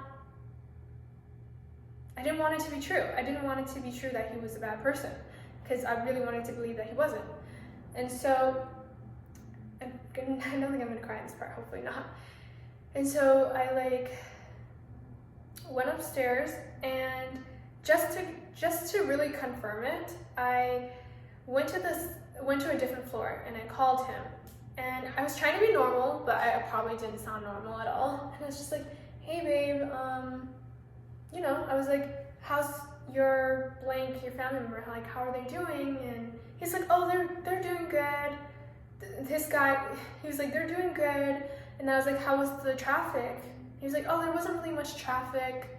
And I was like, oh, okay. Meanwhile, I know in my head, right, that his car is there, so what traffic is he talking about? And how's his family member doing good? He's not even there. And so I was just like, oh, okay. And then he was like, well, are you okay? And I was like, trying to be normal. I was like, yeah, I'm fine. Knowing that he was lying to me, I literally just felt like I was gonna cry in that moment. Like, couldn't believe it. I just couldn't believe it. And then he tells me, oh, well, I have to go. Like, he starts getting quiet on the phone. He's like, I have to go, babe. They're coming back. Like, my blank and my blank, like his family members are about to come back, and I don't want them to hear me talk to you on the phone. So he always did that a lot of times too, throughout the whole relationship. He always did that. And so I was like, yeah, that's fine, it's okay. So he hangs up the phone, and I'm just stunned at this point, because I was like, I also want to mention that during this phone call that I had with him, I also asked him if somebody picked him up, like his family member picked him up or something, because he would sometimes say that they would pick him up. So I wanted to give him the benefit of the doubt, like maybe I was just crazy and that maybe his car was there, but he was actually at the hospital. But when I asked him if he drove, he said, yeah, I drove so normally. And obviously he didn't, because his car was there, as I said. So I just wanted to give him a chance to tell me the truth, and he didn't. Also, my ex was really weird with his family. Like, he told me that only certain people in his family could know about me, and that we could never post pictures together, or we could never really do anything together that other people would see. And so I didn't like that at first. I thought it was weird at first, but then after a while I accepted it, because he told me that his family would freak out.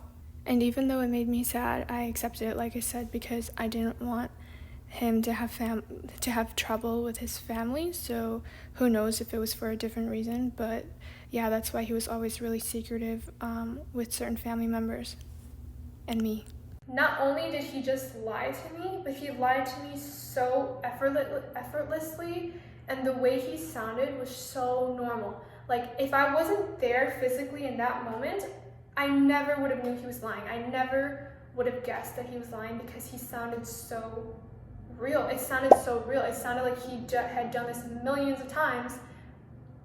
No problem. Like someone who can lie so effortlessly, not stutter, not slip up, not just normal, honestly, psychotic behavior, to be honest with you, to the point where I was stunned. I literally was like, wow, he did that so effortlessly that I'm pretty sure he's lied to me so many other times, and I never even knew. Like, how many times has he lied to me? How many times has he done this to me?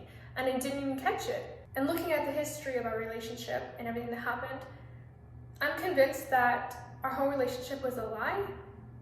Maybe there was like parts of it that were real or genuine, but honestly, I can't really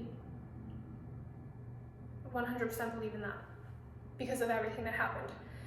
And so, yeah, anyways, after we got off the phone, I went upstairs. Call me crazy or whatever, but bitch, to be honest with you, he's lucky that I wasn't crazy enough.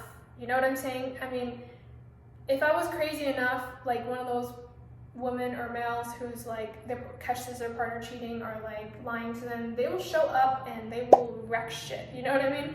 But no, I just wanted to confirm for myself. I didn't want to like start any drama. To be honest, I didn't know how it was going to go, because I've never really actually caught someone red-handed, so I didn't know what would happen. I didn't know if I was going to go up there and find another female. I didn't know if I was going to go up there and maybe he actually wasn't home and he was just parked there and I'm just crazy.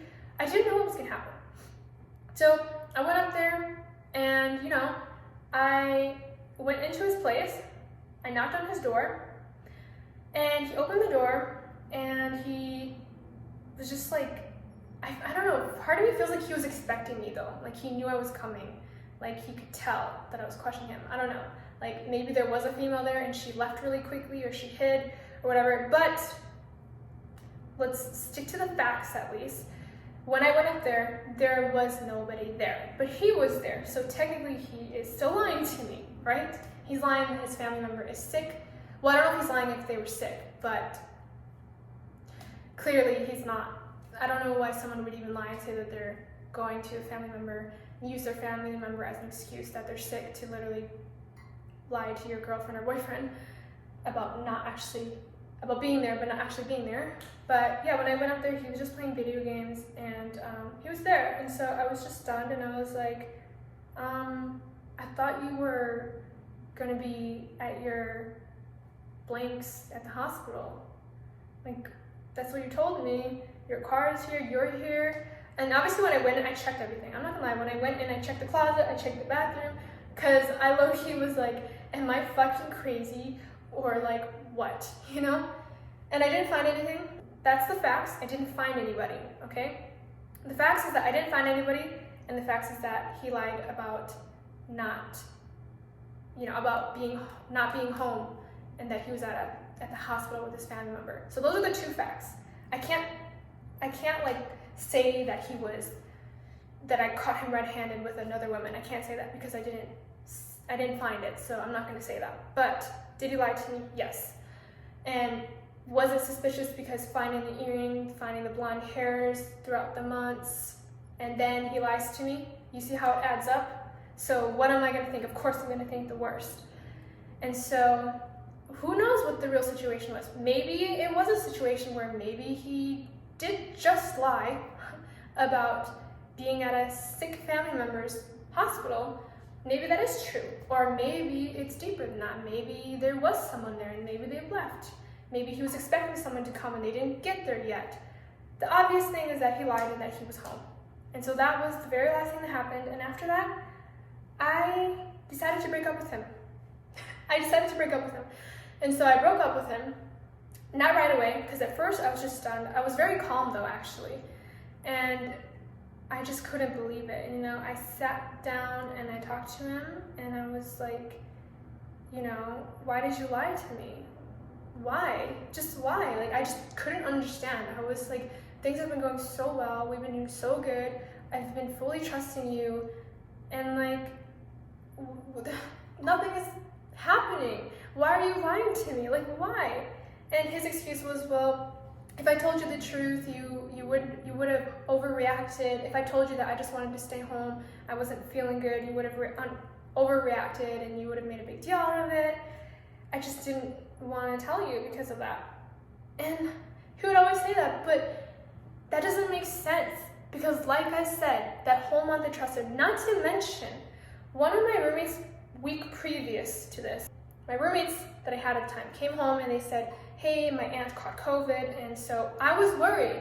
I was the one who told my ex, I told him, hey babe, we might not be able to see each other for a while on the phone. I told him we might not be able to see each other for a while because my roommate's aunt got COVID and I don't want to put your family member at risk. I don't want to put you at risk. I don't want to put your family at risk. And so I think we might have to wait a while to see each other. I was the one who proposed that we see each other later. He was the one who called me up and said, hey, let's go out. So, and then now you're telling me that you would have been scared of how I reacted. I was giving him plenty of space.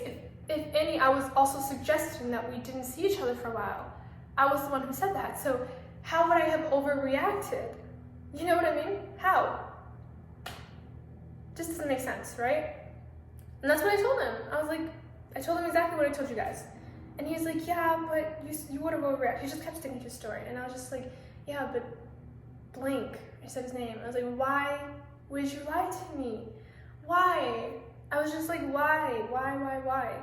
Of course, knowing that he was never going to actually give me the answer because I just knew at that point. I just kind of knew that, like, no matter what I do, no matter how good we are, no matter if everything in our relationship is going great, perfect, it's never going to work.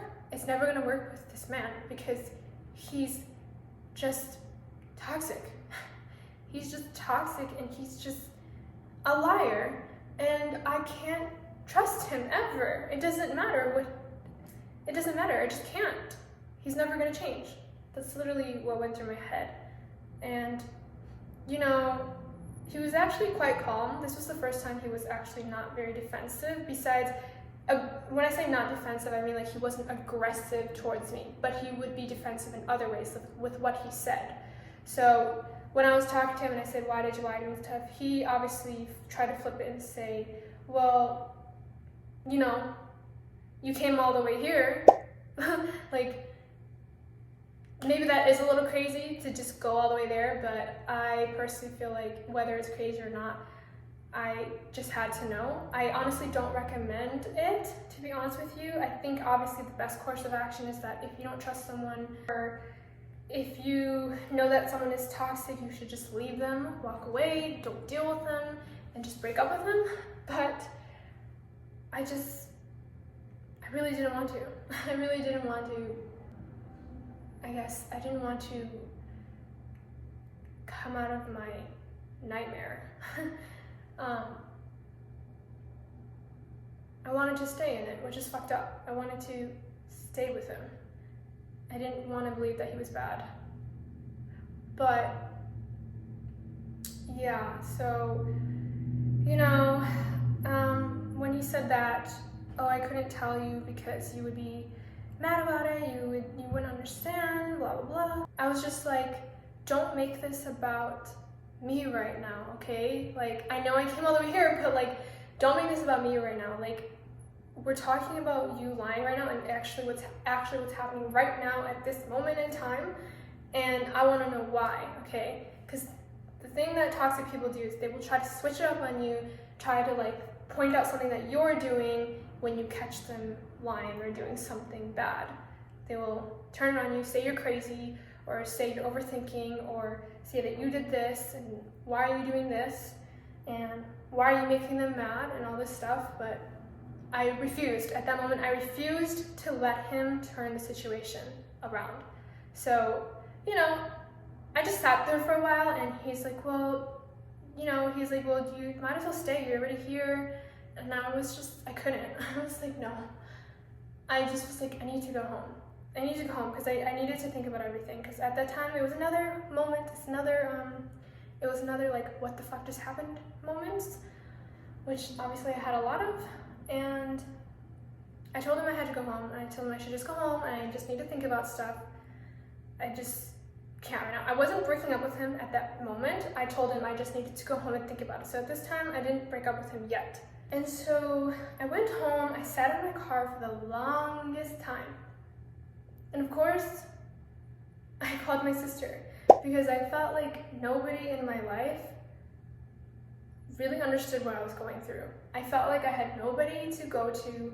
I couldn't really tell my friends everything because I felt like they wouldn't understand. And I couldn't tell my mom because me and my mom have a weird relationship. We have a lot of history. That's gonna have to be another story time because my whole childhood is another story. But the point is, I couldn't tell anybody, and I felt alone. I felt like I was going crazy. I felt like I was fucking crazy. I felt stupid. I felt sad, if anything, more sad than angry, actually, at that moment. I'm angry now, but at that time I was more sad. I was just sad. But also, I felt like I knew what needed to happen. And so I decided to break up with him because, like I said, there was just no way that we would work. No matter what I did, no matter how perfect I was for him, no matter if I was his ideal woman, he would not stop lying to me, and I could never trust him, you know? And so I decided to break up with him. And so I called him, he didn't answer, and then I texted him and I said, hey, can we meet up? I just want to get my stuff and give you your stuff. And so he didn't want to do it, actually. He said, oh, well, I'm tired, like, can we do it another day? But I just wanted, at that time, I just wanted it to end. I just wanted it to fucking end. I just didn't want to deal with it later. I didn't want to have a situation where we meet up later, and then he gets his stuff, and I get my stuff, and then all the feelings come rushing back, and then I feel sad again, I feel like I still want to be with him. Because I knew that was going to happen because, you know, when you're really in love with a toxic person, sometimes it sounds fucked up, but sometimes you still love them. You still love them, you still miss them, even though they're causing you harm, they're causing you stress, they're causing you pain, all that stuff, you just don't want to let them go, you know? And I knew that if I didn't stick to it, if I didn't say, Navi, you're gonna break up with him and that's it, there was a chance that he was gonna eventually talk to me and I was gonna, he was gonna say all these nice things to me and I would get pulled back in. So that's why I went over and I insisted. I was like, no, let's just trade our stuff right now. I forgot an important lesson that my friend had once told me a long time ago when I was in my first toxic relationship. And I'm gonna tell you guys what it is. So when I had broken up with my other ex, I had all my stuff at his place, but I had moved to a different place because I was scared and I obviously didn't tell him where to go. I had to notify my work that, hey, if this guy shows up, like, please, don't let him come in. And the point is, I had to go get my stuff, and in my head, my stuff was so valuable to me. But when I went over to get my stuff, my friend had asked me this simple question, and he said, Navi, how much is your clothes worth? Even if it's like $2,000, $3,000, $5,000 and up, he said, is that worth risking your life? He said, it's like a drug addict walking into a room full of heroin needles. And that really hit me because when someone says, is that worth your life? Even if your life isn't physically threatened, your life, meaning like your peace of mind, your soul, your life can mean a lot more than your physical body. And your life is important, not just the outside, but the inside as well, your mental health and all of that. So that's something I've forgotten. That's something I should have remembered because nobody's clothes is worth your sacrifice of your own peace of mind and mental wellness. And so, I got there. It was pretty late, and he came down, and he just said, well, can you drive in to, get your stuff? We drove in. Then we went upstairs, got my stuff, I gave him his stuff, and then I went back downstairs to leave, and it was just a very sad moment. That's when everything started to hit me, and I was just like, this is what I'm talking about. This is the lowest. This was the point that I got to my absolute lowest, like rock fucking bottom. It's embarrassing for me. I'm not gonna lie. I'm embarrassed to say this part, but I'm telling you the whole truth, all the truth. I'm not gonna hide, what I did either. So after he left, he gave me his stuff, he walked away, and then I got in my car, and I just sat there. I just fucking sat there because I was literally thinking I was thinking so many things. I was literally thinking oh my God, why is this happening? I was thinking why do I still want to be with him? I was thinking, no. I was thinking all this crazy shit in my fucking head. I didn't know what the fuck was going on. I felt like my brain was fucking fried. I had to work the next day as well. Yeah, so I had to work the next day as well, and I knew that, at this point it was 3 in the morning, almost 4 in the morning, and I truly felt crazy in that moment. I mean, there were a lot of times where I felt crazy in the relationship, but in that moment, that was the most extreme craziness that I ever felt. I literally felt like, Navi, you literally had to drive to this fucking man's house to confirm that he was lying to you. Why would you even want to be with someone where you feel like you have to do that? You want to be with someone that makes you feel safe. You want to be with someone that doesn't make you think oh my God, I'm going to drive to my boyfriend's house at 2 in the morning and catch him lying. I was just thinking a lot of things.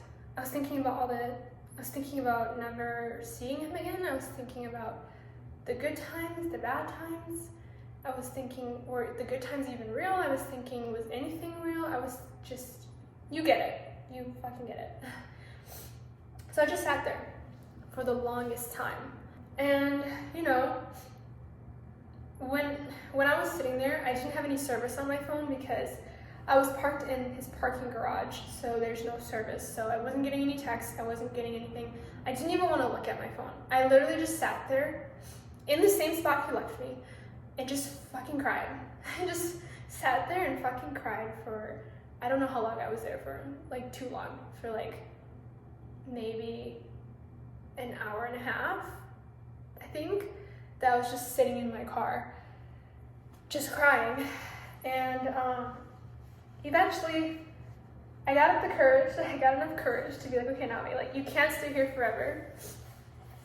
You need to leave. You need to go home. It's over. It's done. Just have the will in yourself to just, you can do this, you know? And so I still had the earring because I had it in my purse. I took the earring, I threw it out the window, and I decided to, like, you know what? This is it. Get rid of it. Leave. It's over. I start to drive out of the garage, and when I start to get service, right before I get out of the garage, because it's on like there's levels, kind of, not a lot of levels, but like, you know, you get it like here and then you go up. And so when I started to get closer to the exit, I started getting message notifications from him, my ex, and he was saying like, "Are you okay?" Well, I think I still have them. I can read it to you guys. So he texted me and he said, "Let me know when you're home safe, then block me. Always be safe, Navi, and really be careful and everything. You're an amazing person and I'll always wish you the best. I really believe in you and that you're smart. So don't give up because I know you'll be successful. Goodbye, forever, the love of my life." And I obviously didn't receive any of these texts because I was crying in the fucking car, in the garage. And I obviously, at this point, I didn't respond yet. Then there's more. He says, "Pick up the phone, answer. Why are you doing this? At least respond. Are you home? Question mark." Because I think he was trying to call me this whole time. And then he said, "You're really just going to ignore me and do that? Just want to know you're safe? Question mark. But keep doing this and make it even harder when we broke up." That's what he said to me. And I should not have responded. I shouldn't have. But I did. That's why I have to admit my own toxicity, because I don't know, I'm not a doctor, so I can't say that I'm toxic or not toxic, but all I know is I should not have responded, but I did. And I said I wasn't home, because I wasn't. I was still in the place that he left me, and I was crying, and there was no service. And he said, "Where are you?" And I said, nothing. I didn't say anything after that, because he called me. Yeah, he said, "Where are you?" Question mark. And then he called me. And then when he called me, I didn't leave yet, because I had to stop to talk to him, because I'm not going to lie to you guys, at this point, I don't think I was even okay to drive, because I was literally having a fucking emotional breakdown, and I was having it for like hours. So I was crying, I was tired, I was just truly crazy in that moment. And so I stopped right before the exit to talk to him when he called me. And so when he called me, after he said, "Where are you?" I was honest. I said, "I'm still here." I said, "I'm literally like still in the garage. I'm just leaving now." And he was like, "Are you just gonna stay out there forever?" And I was like, I don't know. Because I didn't know. Not to say that I wanted to stay there, I just didn't know where to go. I didn't want to go home because I had roommates, and I didn't want them to hear me crying. And then I also didn't want to go home because there's this part of my home that really triggers me. And I know this might sound crazy, but throughout this relationship, I've had so many breakdowns and cried so many times, and in this specific parking spot, like where I parked my car, and I look at the same stupid damn tree, and I'm crying in my car because my ex did something or hurt me or lied to me. That tree triggers me. So like, I didn't want to think of that. I didn't want to be like, okay, what, now I'm going to go home and look at the same stupid fucking tree and fucking cry in my car. And I couldn't bear the thought of that. So I just didn't know where to go. I wasn't going to go back up there. I wasn't going to like disturb him anymore. I knew what I needed to know, and that was that. I was just, you know, crazy. And so, yeah, my plan was that I was gonna just drive to a random place, because I knew that I couldn't stay at his place, because I knew that would seem absolutely nuts, and he might even feel some type of way about that. So I just wanted to collect myself, cry it all out, and then drive somewhere random and sit there and cry some fucking more. That was literally what I was gonna do. I didn't know how the night was gonna end. I didn't know anything in that moment. And so you know, while we're talking on the phone and stuff, and he's asking me, like, where are you gonna stay? I told him, when I told you guys, like, I don't know. I literally said, I don't know. Are you gonna stay here? He was like, are you gonna stay here? I was like, I don't know. So I just was parked there while he was talking on the phone with me, and I could barely complete my sentences because he was like asking me questions, but I couldn't really even hear him because I was so emotional. And then, you know, I just sat there and he was like, do you want to come upstairs? Like, he kept asking me, like, do you want to come upstairs? Do you want to just like sleep for a little bit before you leave? You know? And I didn't answer him because there was some part of me that really wanted to be okay again. And the only okay that I knew was like being in his arms. Okay, you guys, so my camera's working again, so we're gonna go back to the camera. It's just a lot better quality. But like I said, when he asked me if I wanted to come upstairs, I didn't want to answer him because I knew that, like, I'm gonna try not to cry. I'm fine.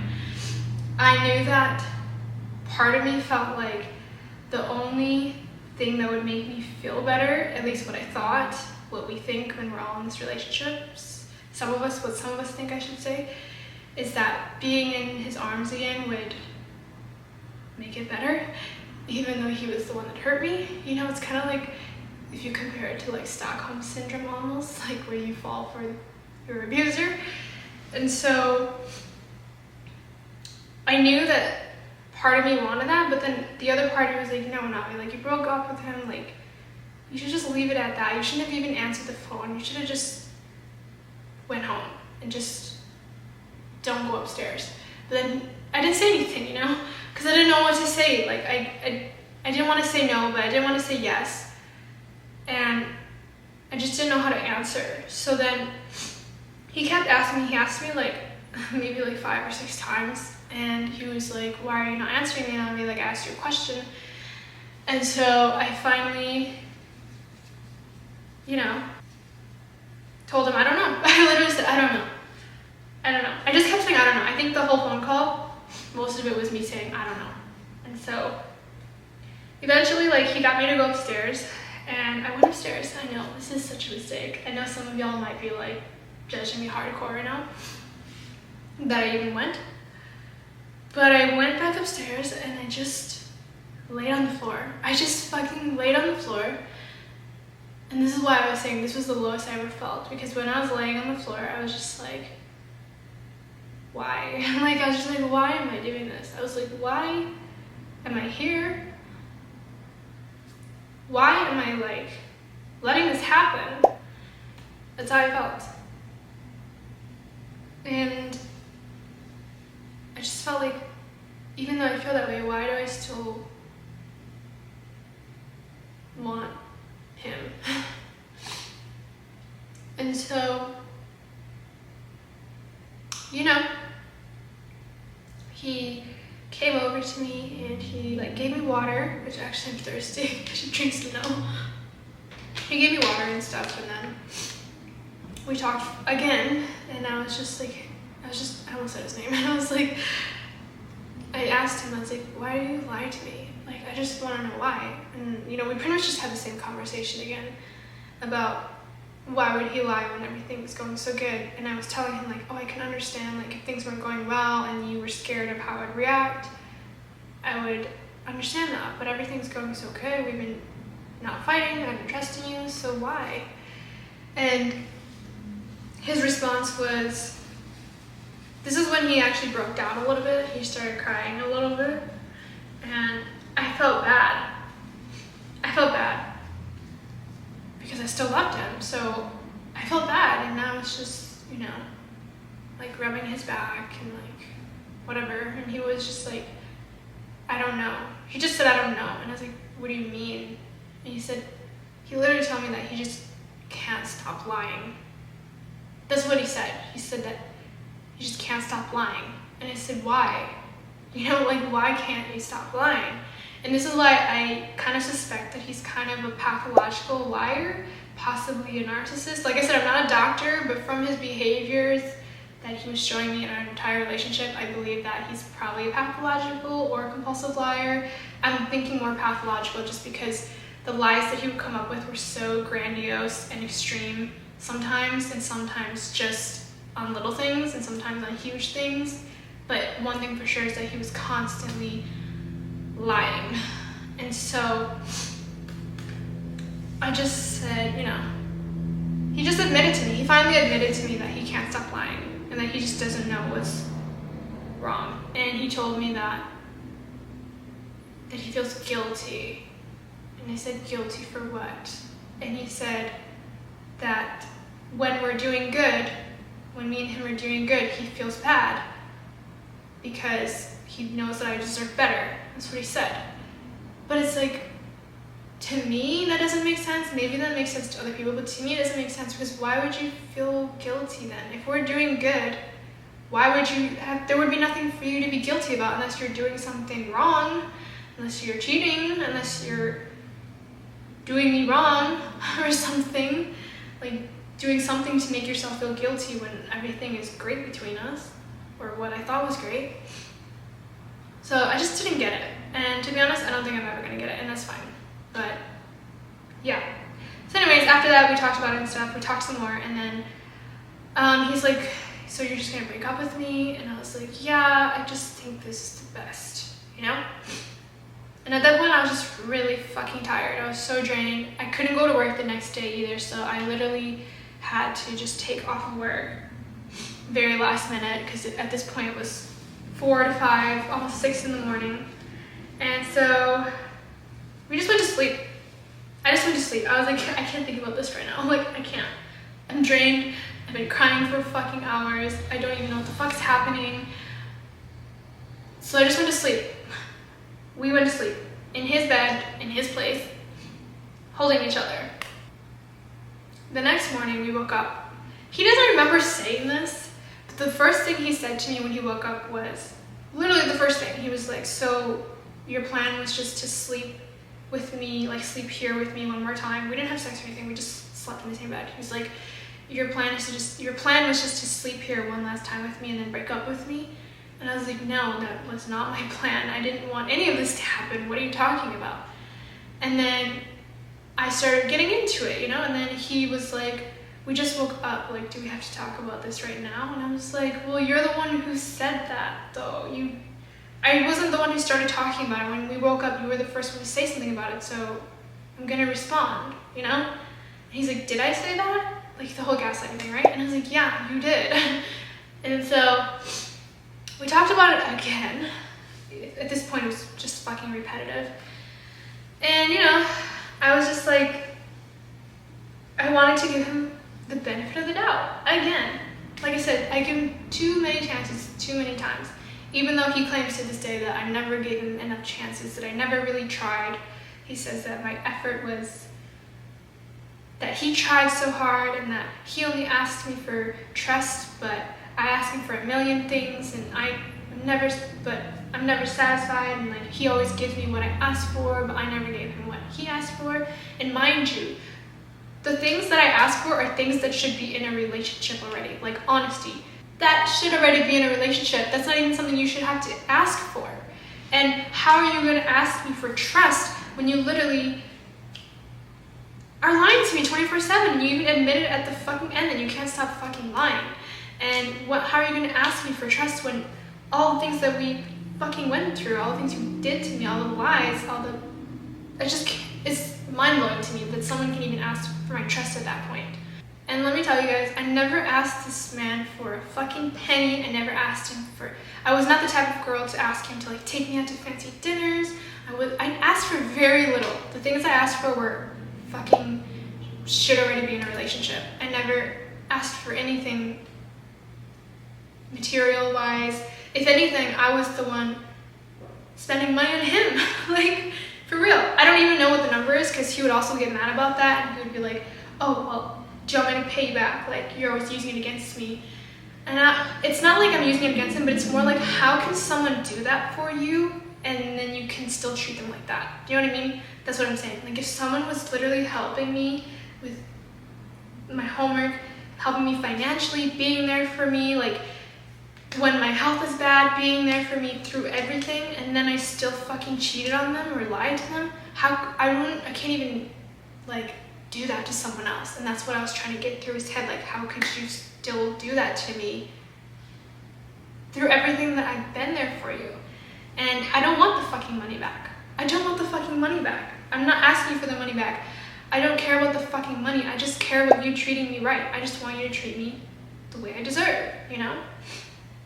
But yeah, the point is I never asked him for fucking anything. At least nothing that I shouldn't have already received, or nothing that any normal person in any normal healthy relationship should have. My point is that despite all of that, I told him, I was like, hey, I asked him a question and I said, if everything is how it was in the last month, that perfect month that we had, will you still lie to me? He said no. And I said, if I can still trust you, and if I can act the way I acted in that month where I trusted you fully, will you still lie to me? And I asked him a few times because I just wanted to confirm it. And he was like, no. And I said, so you're gonna stop lying to me? And he said, yeah. And I said, okay, well, if you stop lying to me and if everything is like how it was in that last month, then I can stay with you. But if it's not, then I can't. And he said, okay. He said that he won't lie to me again and that, you know, it was gonna work out. So I thought I could do it, but I couldn't. I think part of me wanted to believe that I could trust him again after that, but I just kept thinking back to that phone call. I couldn't get it out of my head. Even after we broke up, I just kept thinking about that phone call, like calling the man that I love and hearing him straight up lie to my face. And his voice, the way he sounded, it just replays in my head, like how normal he sounded and how insane it was. And so I couldn't do it. I told him that I could try, you know, and that like everything would be good if he stopped lying to me, that we could work it out again. But I knew like deep down, I knew in my heart that like I was never gonna trust him, especially because everything that's happened, and then even when we're doing good, there's nothing else. There's nothing else. I just couldn't. And so I tried though. I tried to. And you know, we went out a few days, like 1 or 2 days after that happened, and I was not in a good mood because I kept thinking about it. And I think he could tell because throughout the whole day we were hanging out, he kept asking me if something was wrong, and I kept saying no because I was really trying. But even when I was trying, all I could do was think about it, what had happened and everything. It triggered everything else. It triggered all the stuff from the past that had happened between me and him as well. And so I would look at him, you know, and I would just keep thinking in my head, like, this man, he's so handsome, he's very loving at times, he's super charismatic, he's funny. And I'm just like looking at him and thinking like, why? You know what I mean? I just kept thinking of that. I just kept thinking like, this man that you're looking at right now, this man that you think is so great, is not. He's been lying to you. And I was questioning everything. Like, I didn't tell him this, but in my head, this is what was going on. Like, the whole day we were interacting, I literally thought, like, is it true? Like, he'd tell me a story, and I'd be like, is that true, though? Like, in my head. Like, he'd tell me, like, this happened, or that happened, or, like, we're just talking, right? And I would literally be like, I don't know. Is he lying to me right now? Is what he's saying really true? Like, he just lied to me so effortlessly, like, a day ago, and now I'm questioning everything that he's ever fucking said to me because of that plus our history. And I just found myself, and that's when I knew, like, I just can't do it. I just knew it. I was just like, okay, there's no way. There's no way, like, even if everything were perfect from that point on, there's no way I would trust him, because let's be honest, the percentage of success rate of him stop lying, very low, you know what I mean? And even if by some fucking miracle he somehow became a good fucking person and stopped lying, it's just too damaged. At that point, it was damaged already a long time ago. But it was to the point where it was like dead fucking end. Before it was like, you know, it's like a road. If I can't, it's like a road, and it's like you hit one pothole, right? And you're like, oh, it's okay, I'll keep going, you know? You hit another another pothole. You're like, it's okay, I'll keep going. At this point in time, your tires are getting worn, right? But this was through all the fucking potholes, and it was at the fucking dead end. Like, it was dead end, like nowhere else to fucking go. And that's how I felt. I just couldn't. And so yeah, I was acting weird, and he was questioning me about it, which I'm not mad that he was questioning about it, because obviously I was a little off that day because I just couldn't do it. I was trying though. I was like, hey, like, it's okay, Abby, just get yourself in a better mood, it's okay. Like, you said you're gonna give him another chance, so do it. It's really hard for me to be fake. I feel like when I feel something, I feel it, and I don't hide it, you know what I mean? Like, if I'm sad, you'll know. If I'm mad, you'll know. If I'm happy, you'll know. Like, I wear my feelings on my sleeve. Like, I can't hide my facial expressions. I can't hide stuff. I just can't. And I'm also very blunt with my words. So, like, if you say something that pisses me off, or you say something that's wrong, or that offends me, or that irks me, or if you do something that I don't think is okay, I will call it out. That's how I am. And he would always take that very offensively. He would always claim that I have attitude, and that I'm really mean with my words. And I'm not discounting that. If we're being very, very honest, I do have attitude sometimes. Yes, I'm not a perfect human fucking being. And I can be mean with my words. I have said a lot of nasty things, to be honest with you. Especially times, I'm not gonna lie, that's why I'm saying, like, I have to admit that I was a little bit toxic in the relationship as well, because I obviously responded, you know what I mean? Like, every time he would hurt me, I would react to it. And then we'd get in an argument and stuff, and then he'd be like, you're crazy, you're getting mad, and then I would respond, and I would say some pretty nasty things, because it was like cause and effect. I felt like I had to fucking defend myself. And yeah, the healthiest thing for me to have done is to walk away and not even say anything. Just because someone hurts you doesn't mean you have to hurt them back. But I just had to get it out. So I'm not saying that I'm perfect. I'm not, okay? But do I deserve everything that happened to me? No. Did I try my best? Yes, like I said. Do I have a right to react? Of course. I 100% think that I do. Could I have been nicer with my words? Yes. Did he necessarily deserve it? Not really, in my opinion. So going back, that day was, I wouldn't say it was terrible, but it was obviously not good. And so we went to, like, get his car cleaned and everything, and then I found a hair tie in his car. And it could have been mine, I don't know, but I don't think so, but I don't also know. So I just, gave him the hair tie because we were vacuuming, and I was like, oh, here, I found this hair tie. And he's like, isn't it yours? And I was like, I don't know, I don't think so, but where do you want me to put it? And so he had made a statement, and when I asked him where I should have put the hair tie, he had said, oh, well, it's probably yours, because remember I used to, like, put your hair ties around my key.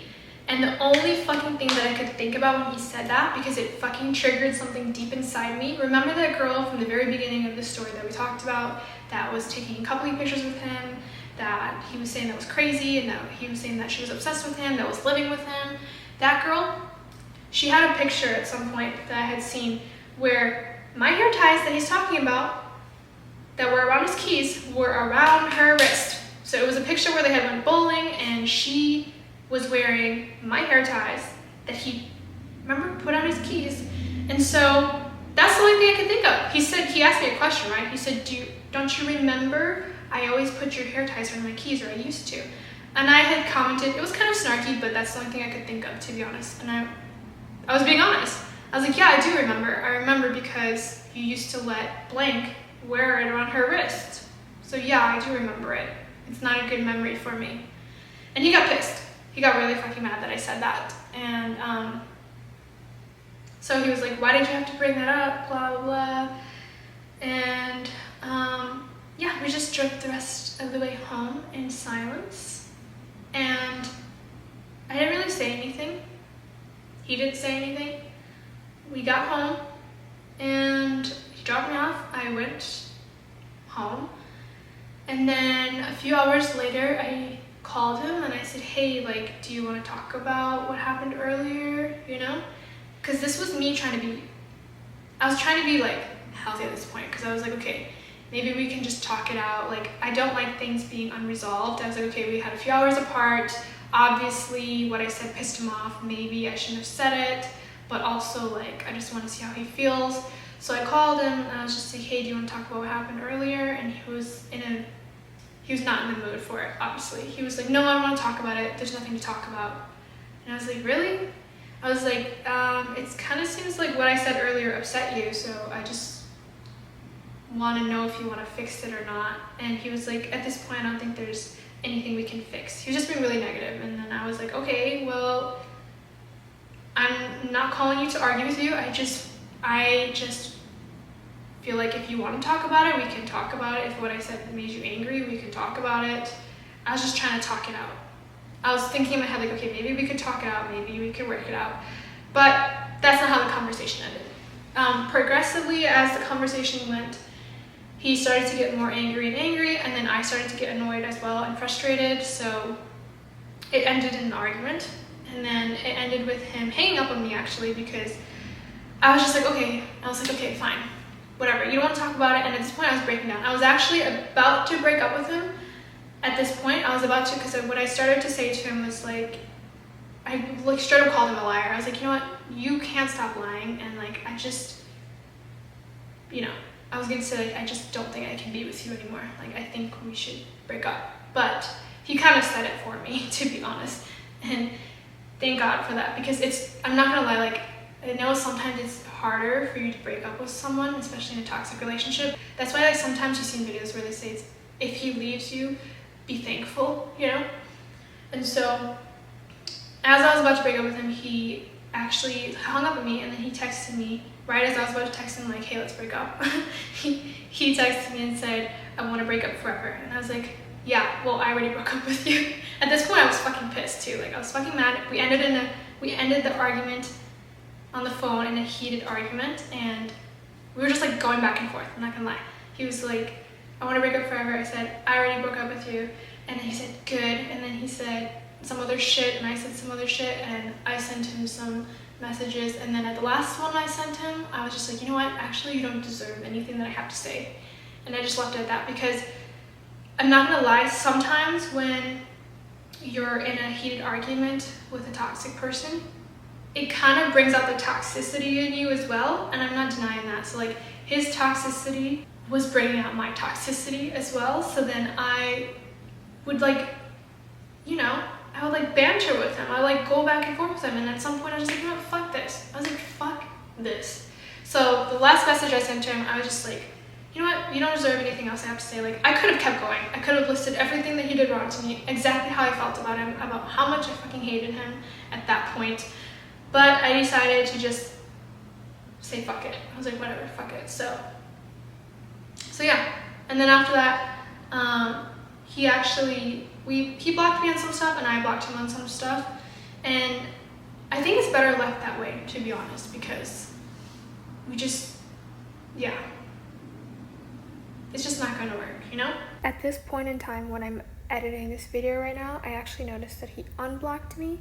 And let me just tell you guys a little bit about that. So he used to tell me in the past that he would sometimes block me first, because he wanted to be the first one to block me, because every time we would end, I would always block him. And I'll talk about it a little bit later, why blocking someone toxic is actually a good thing for yourself. There's not actually malicious intent when you block them. It's more to help yourself, because you know how emotional it is. You know that you might get pulled back in. So blocking is a good technique to not do that. It's actually called the no contact rule, and it's for you, not for them. So when he had told me like, oh, I block you first because I don't want you to block me first, he's obviously coming from malicious intent and being resentful towards that. But when I block him, it's only because he's a toxic person, and if I'm done with him, why would I want to continue leaving the door open? Plus I want to heal, and I don't want to have to deal with him.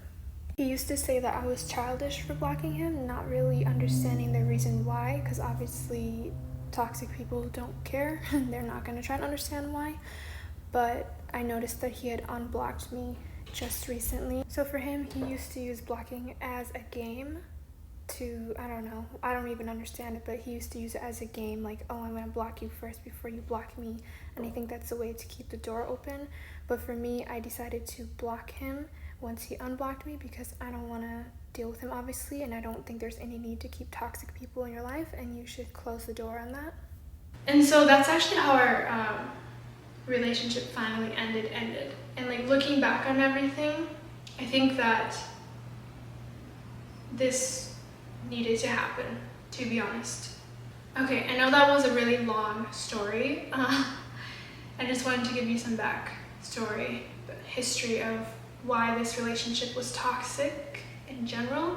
Now we're gonna talk about like things that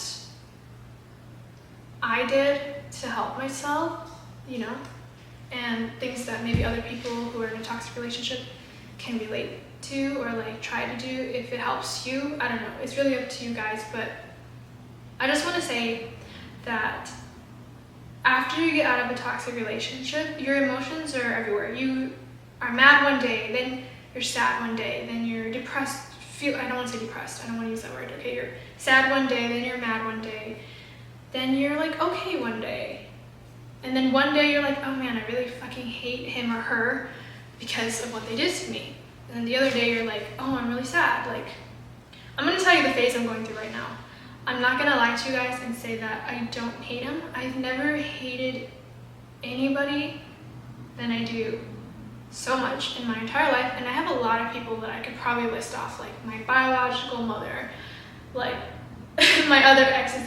I could tell you so many people that I just fucking despise, but I can't, but I feel like he's at the very top of the list, to be honest with you, because the way he manipulated me and the way he played with my emotions, it just fucked me up in a whole nother way. And I want to tell you guys that if you're mad, if you're mad, like be mad if you want to. If you're sad, be sad if you want to. If you want to cry, cry if you want to. Let it out, okay? Because I feel like that's the only way you're gonna heal. Like if you suppress everything that you feel, you're just gonna blow up later. You're not gonna, you know what I mean? If you suppress what you feel and you're like, oh, I'm not gonna cry, I'm not gonna be mad, I'm not gonna be sad, and you just hold it all inside you, later on it's gonna come up because all you're doing is just burying it here, and eventually it'll come out again. Like maybe something will trigger you, or maybe in your next relationship it'll come out. Like you just have to like let it out. So I really truly say, like, if you want to be mad, be mad. If you want to be sad, be sad. If you want to cry, cry. As long as you're not hurting someone else, as long as you're not like being dangerous to yourself or other humans around you, or other people, things, objects around you, whatever, then let it out. But always remember to get up after doing that. So even if you're like crying or you're mad or you feel like sad that day, like remember, like it's okay to feel that way, but always remember to get up and remember that you're stronger than you think you are, because you are. You've been through all of this, and like you're alive, you're still here, and you're stronger than you think. So I actually wrote some stuff down of what helps me, so I'm just gonna like go through more of it with you guys. But I just want to also say that like only time will heal, and I know that sucks because time takes time, but I truly believe that only time will heal what happened to you. And I wouldn't recommend getting into another relationship right away. I've made that mistake a lot of times where I just get into another relationship.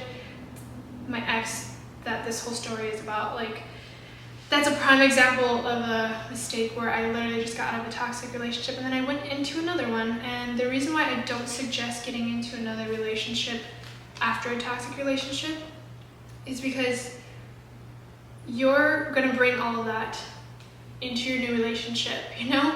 You're gonna bring all those feelings, all of that doubt in yourself into that relationship. Not to mention, when you can't even trust your intuition, when you feel like your whole world has been tossed upside down, you're not gonna make the best choice in a partner, if that makes sense. You may even pick somebody who's another toxic person because you don't know yourself. You have to find yourself again, if that makes sense. So you have to find yourself. You have to kind of like build up your intuition again, your gut feelings and everything, because remember, you just were in a toxic relationship where we're questioning every other day, like, okay, what's real, what's not? Am I crazy? But you're seeing it happen. Like, you sometimes feel like you can't even trust your intuition. So I highly recommend that you don't get into another relationship because your intuition might be off. So you might meet someone, you might think they're great, but they might not be so great, and you're gonna end up doing the same thing.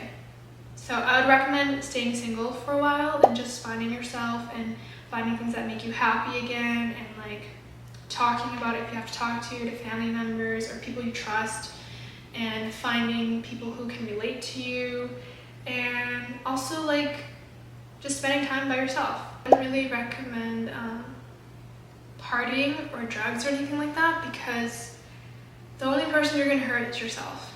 I mean, by all means, if you guys and gals feel like you want to go get a drink after this happened, or if you want to go to a party, I'm not saying you shouldn't. I mean, you guys are all grown adults. You guys can, at the end of the day, do whatever you want. This is just what helps me, like things to not do. Because I know in the past that after a toxic relationship, I would just go out and party, and I still felt like shit. You know what I mean? I would go party and I didn't even really enjoy it. I was not even in the moment, because even though I'm partying, like, I'm just using it to try to forget what happened, or like, you know, it didn't help me personally, and it just made me feel worse. So personally, I feel like being by myself and not doing those things or not getting into another relationship right away, I feel like that has been helping me the most. Like right now, I don't even want to date. Like I don't want to be involved with any man whatsoever, because I know that I need time to heal.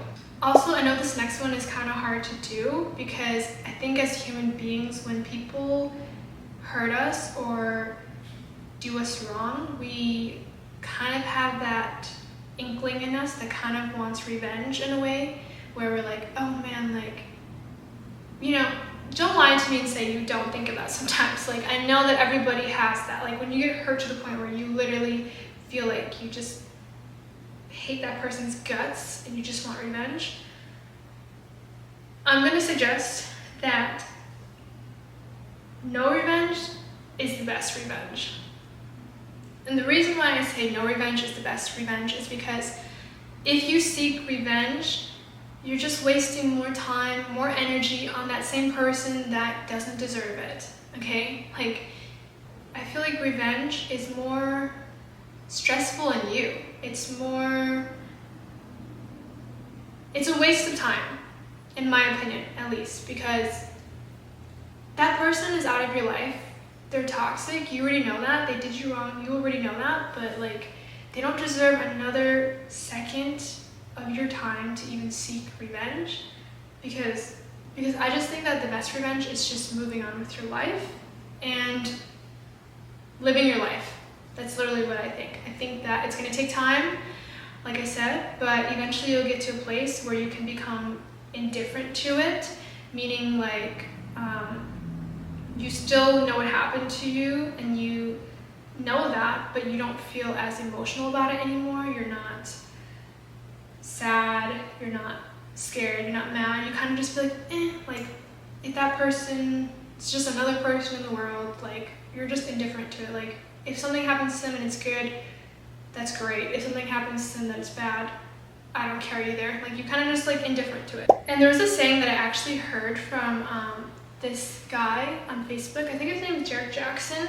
I'm gonna link some people down below that I like to talk about, listen to, that really know their stuff. I will talk about that in a bit, but he said something like, not everything you lose is a loss. And I really related to that because I feel like, for instance, like a toxic relationship, right? Like, in the moment, you might feel like you lost that person, or that, like you lost that person, but in reality, it's actually a blessing in disguise, in my opinion, because he talks about like, there was never anything to lose in the first place. Losing that person and losing that relationship is actually gonna be a benefit to your life, because you're gonna be free. You're gonna have less stress, you're not gonna cry every day, you're gonna not feel like shit anymore, you have more time.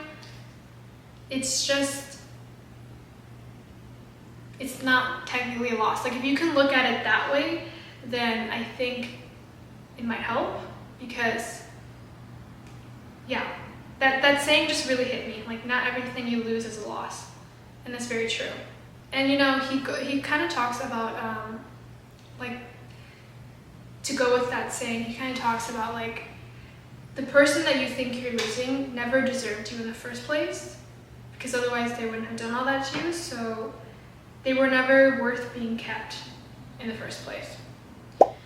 So I also believe that if someone that you're in a toxic relationship tells you these words, you deserve better, which is something that I would say from time to time, please believe them. If they tell you you deserve better, they mean it. If they tell you you deserve better, you do. You really do. And that's another way of them actually, when they're saying that, they ain't lying, because it's true. So when they tell you that, part of us wants to be like, what do you mean? Like, what do you mean? Like, I want to be with you, because that's how I was too. But no, when they tell you you deserve better, just take it and leave it. Because most of the times, more often than not at least, that is true. If they're the ones who tell you that yourself, then if they're the ones who tell you that themselves, then just take it. Also, I would say don't worry about who they're with, because I know sometimes the jealousy in us, especially if you've been in a relationship with this person for a long time, like, you obviously were in love with them, right? So you were jealous at times. I would say after it's over, don't worry who they're with. Don't worry what they're doing. Don't worry who they're with. Don't worry who they're going to be dating next. Like, just don't care about it. Like, don't worry about it, because at the end of the day, you know the truth, okay? And you know that even if they end up with someone else, they're going to do the exact same thing to that person. If anything, you should feel bad for whoever's about to come across their fucking path next, because you know what hell that they're going to be put through.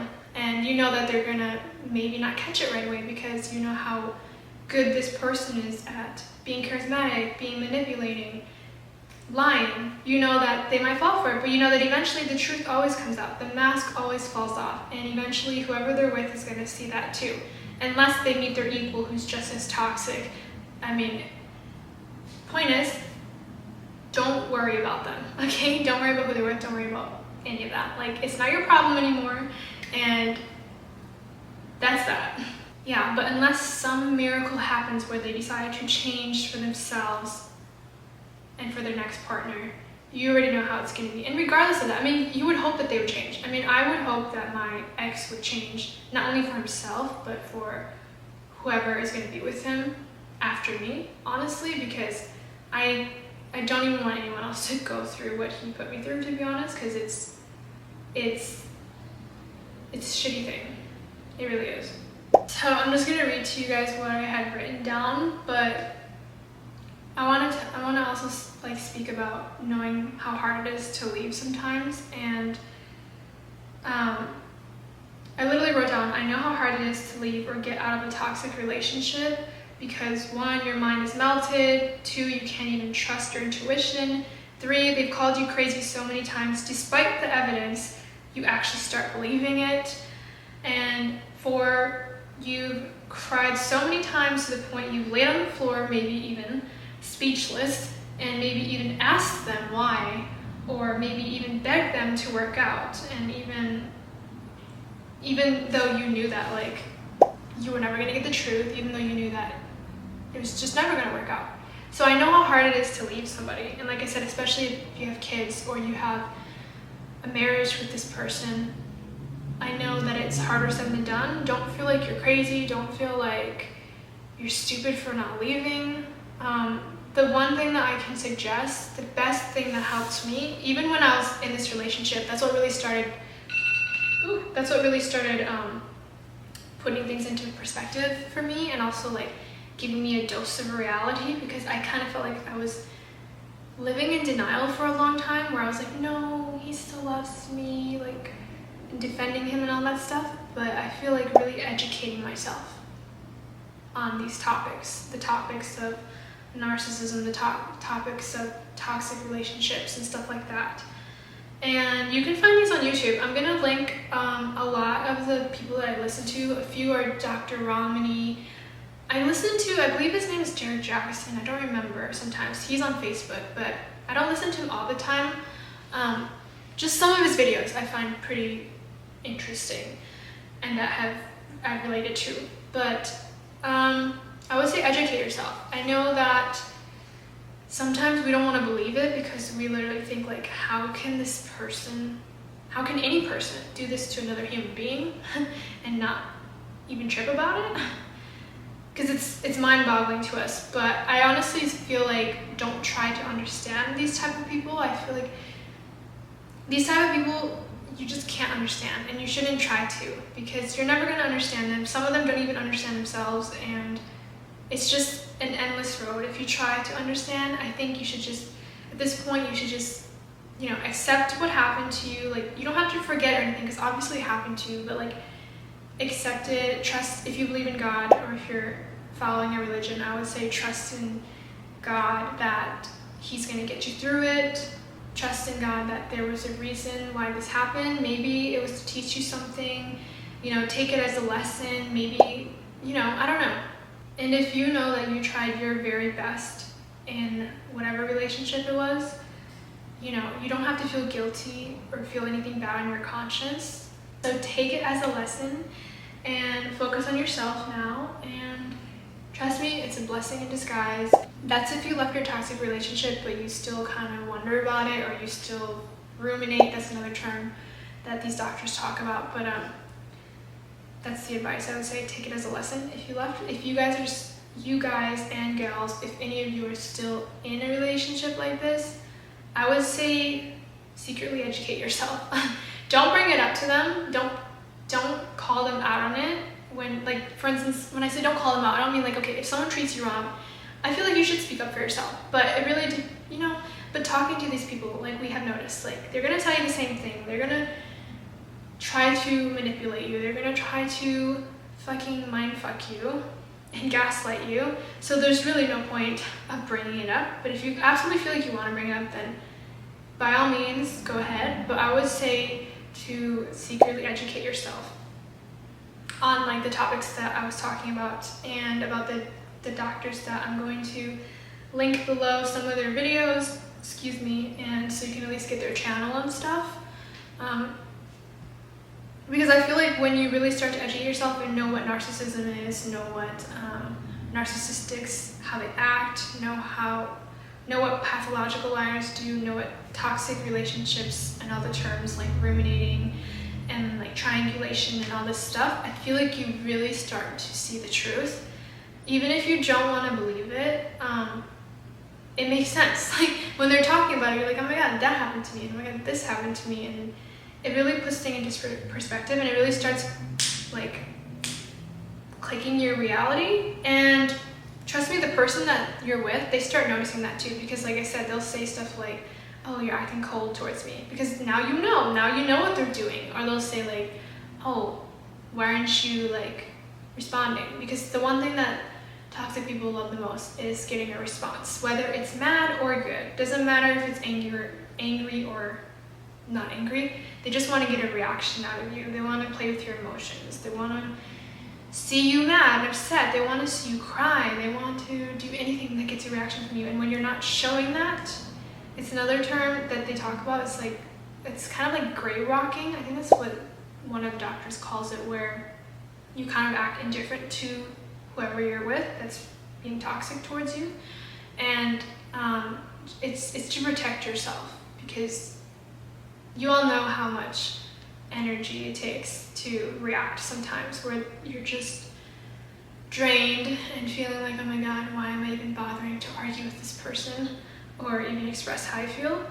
But yeah, like I said, the main thing I would say is definitely educating yourself. That helped me the most, like seeing these videos. And like I said, don't bring it up to them, because there was one time I called out my ex on it, and I was like, oh, I've been watching these videos and you're kind of like this. He literally made fun of me. He made fun of me. He was like, are they even doctors? And the fuck are you watching? You know, like he literally belittled it, but I felt like that, if anything, just proved more that what he was. Like I said, if you're still in it and you want to leave, this is if you want to leave. If you're still in it but you're struggling to leave, like I said, educate yourself, and it'll get you stronger, and it'll at least make you more aware. And I feel like with awareness comes strength, and once you build enough strength, you can either, you can maybe build up to leaving that toxic relationship. And I'm also going to suggest one more thing, and that is music. So I know that sometimes when we get out of a toxic relationship, we like to listen to like sad breakup songs, right? I used to do that all the time, but what does that make you do? It makes you more sad, and it makes you more miserable. So what I would recommend is listening to songs that, if you want to listen to breakup songs, that's fine. That's fine. I actually have a playlist for you guys that I made, and it's like my breakup playlist. I will also link that. I personally like rock songs because they don't make you sad. It's more like fuck you songs, which sometimes that anger really helps push you through, because I feel like when you're still reminiscing, you're still ruminating, you think of all the good times and you forget that 90% of the relationship was trash, and they treated you like trash, and they don't actually care about you. And you want to think about that. You think of all the sad stuff, and it doesn't help, in my opinion. So that's why I like to listen to rock instead. And like, if I'm gonna listen to breakup songs, I prefer rock because they're more upbeat. They remind you of why you left in the first place, or why you don't want to go back. So I wrote a list of my favorite songs. I'm also going to include the playlist. All these songs that I'm about to list are on that playlist, but one of them is I Hope You're Miserable Until You're Dead by Nessa Barrett. And then the other one is the FU Anthem. I'm sure you guys have heard that one, by Leah Kate. The other one is 10 Things I Hate About You by Leah Kate. And the other one is Twinkle Twinkle Little Bitch by Leah Kate. I know the names of these songs sound very aggressive, but trust me, they will get you in a better mood. But at the end of the day though, I hope that one day I can forgive him. I'm not gonna lie and say I can forgive him right now in this moment, because I honestly can't. And when I say I hope I forgive him, it's not even for him. I want to be able to forgive him for myself, because I feel like carrying around all that hate for somebody is really bad for you, and I don't want to have to carry this hate that I have for him. I just know that it's not going to be healthy for me. Like, being sad is not healthy for me, but also hating someone so much to the point where you literally despise them so much is also not good for you. And so, God forgive me, honestly, that I can't forgive him. Like, hopefully God will give me the strength to forgive him one day for myself. But yeah, as this moment, I'm just letting my emotions happen as they happen. Like I said, if I'm sad, then I feel sad. If I'm mad, then I feel mad. And I just let it flow, because I know that if I don't express it, or if I don't let myself feel those feelings, that I'll just bury them and they'll come out again. So I'm letting myself be mad right now, and like I said, hopefully one day I will forgive him for the sake of myself. Here are some things that I forgot to include, but these are some of the things that toxic people might say to you. The first one is, you'll never find anyone who loves you more than I do. I used to get that from my ex a lot. He used to tell me, no one's ever gonna love you as much as I do. And they say that because they want you to feel like, pretty much they want you to feel insecure. They want you to feel that you're never going to be loved, and that pretty much you don't deserve love, and that they love you so much. And you already know the truth. Obviously, if they really did love you as much as they claimed, they wouldn't be treating you this way. And when they tell you you will never find anyone that loves you more than they do, that's a lie. You will find someone one day who loves you so much more than they do. The second one is, I was just joking. Why are you overreacting? That is something that also happened with me, where my ex would joke about how bad I looked without makeup, or about what I was wearing, or like little jokes trying to get at you. And then when you kind of get like sad or defensive about it, and when you're like, what? Really? Like, you think I'm ugly or something like that? And you respond to them saying that, they'll tell you, I was just joking. Why are you overreacting?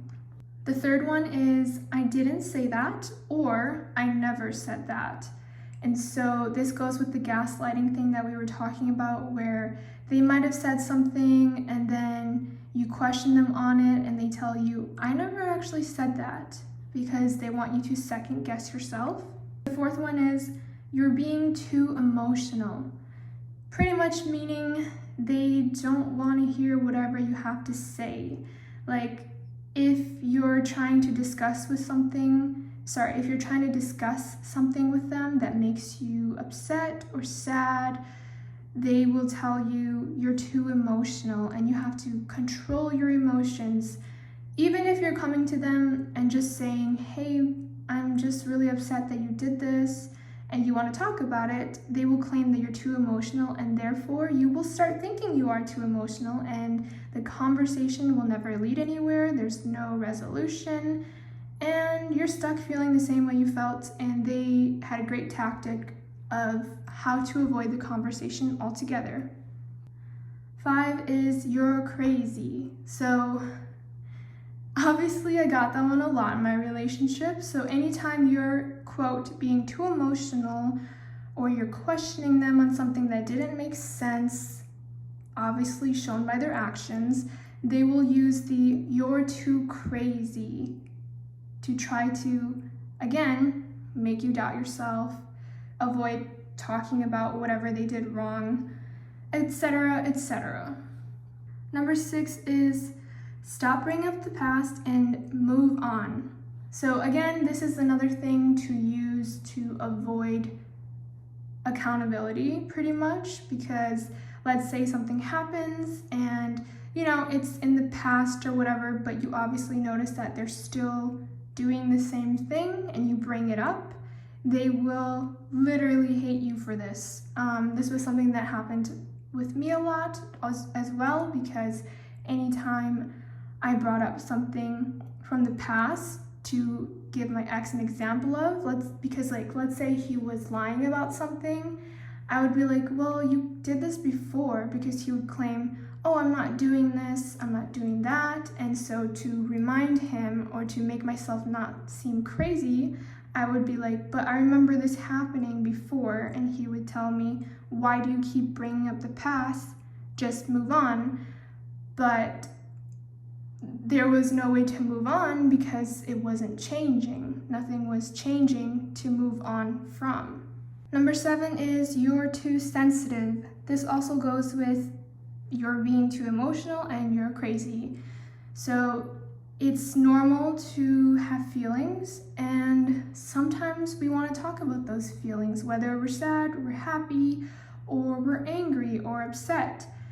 But someone who's toxic, they don't want to hear all of that. They don't want to express feelings. They don't want to talk about feelings.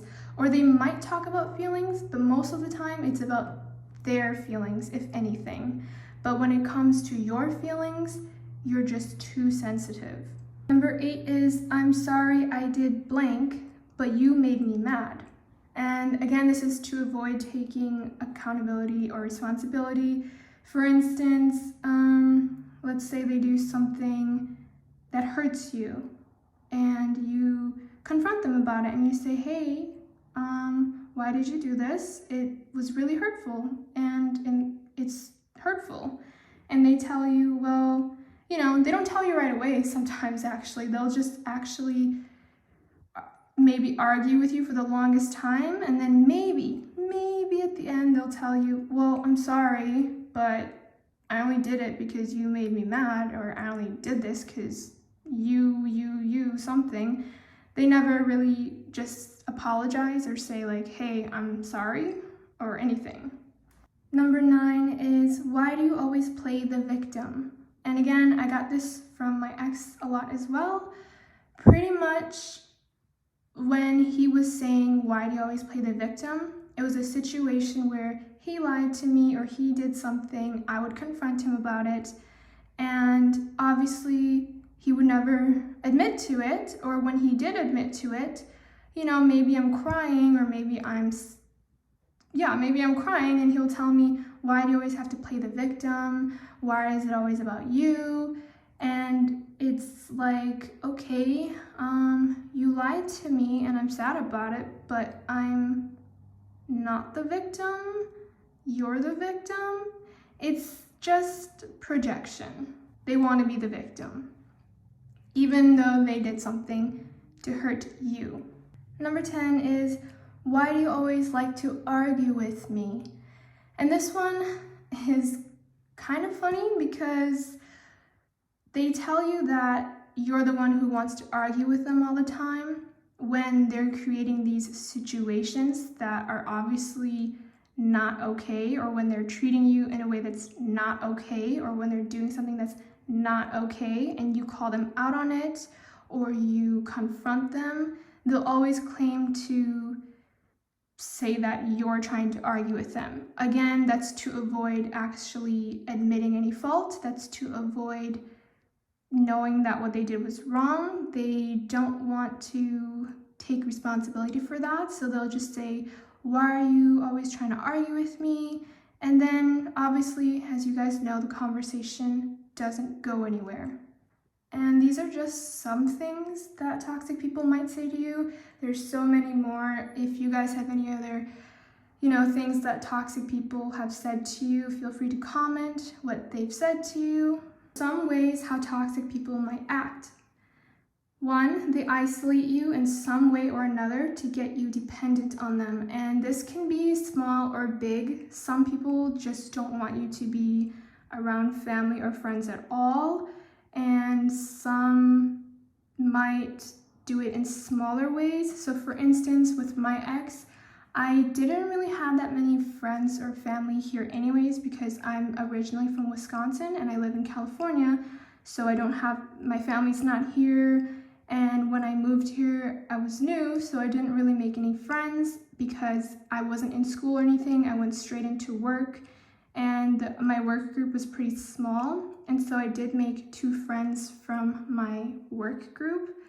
But even with those friends, my ex would always have something to say about them, if that makes sense. So he would say like, oh, I don't like that your friend does this, or I don't like that your friend does that. And it would just make me feel pretty much like isolated, if that makes sense.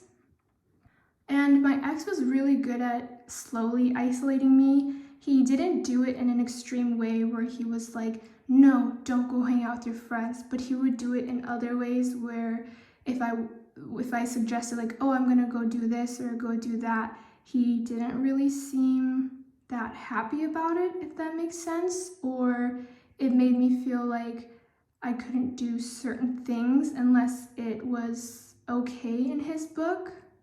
Like whatever thing that I was doing or whatever plan I had. And even when I did hang out, he obviously wanted to know, every single detail, like who I was going with, sometimes even what I was wearing. And I was actually okay with that. I know that sounds crazy, but I was actually okay with giving him details. Like I said, I don't really get defensive with that. But when it was the other way around, however, when I asked him, because in my head I was like, okay, well, you like to know where I'm going and you like to know what I'm wearing. I never asked him really like, oh, what are you wearing? Show me a picture, because he's done that. But I would ask him like, oh, who's going and what are you guys doing?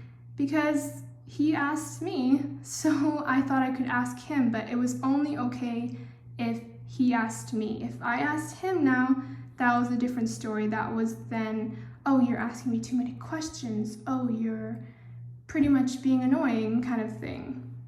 Number 2 is they use the silent treatment to punish you. And my ex actually did this a lot too, especially towards the beginning. Pretty much it's where they'll just not contact you for a really long time, like an amount of hours or days. They just seem to disappear, and then you ask them if they're okay, and sometimes they respond, sometimes they don't, and when they do respond, they give you an excuse. Of course, not responding for a certain amount of time is normal, but you can tell when they're doing it deliberately. For instance, let's say you guys get in an argument, or maybe it wasn't even an argument. Maybe you just brought something to their attention that was upsetting you or that was making you sad. And all the other stuff I mentioned happened, and then they tell you like, well, I don't want to talk about it. Then they go days or hours without reaching out to you at all. And they use the silent treatment to punish you because they kind of want you to feel like, oh, if I punish him or her by using the silent treatment, then they'll train you into thinking, oh, if I bring this up, he's gonna not talk to me, or he or she's not gonna talk to me, so maybe I shouldn't bring this up. So it kind of trains you into that mindset where you feel scared to even bring up any of your concerns or to bring up something that's bothering you, because if you do, you know that they're going to use the silent treatment on you, and of course you're so in love with this person, right? You want to spend time with them, you want to talk to them, and they don't want to if they're in a bad mood, or if you say something that they don't like, or if they don't want to talk about a certain thing. They just use the silent treatment on you. Number 3 is they never actually genuinely apologize / never take accountability. Again, this is where they kind of say like, oh, I'm sorry I did this, but it's your fault. I'm sorry that I lied to you, but you made me like really mad, that kind of thing, where they might apologize. Most times than not, they won't. They won't actually say the words, I'm sorry.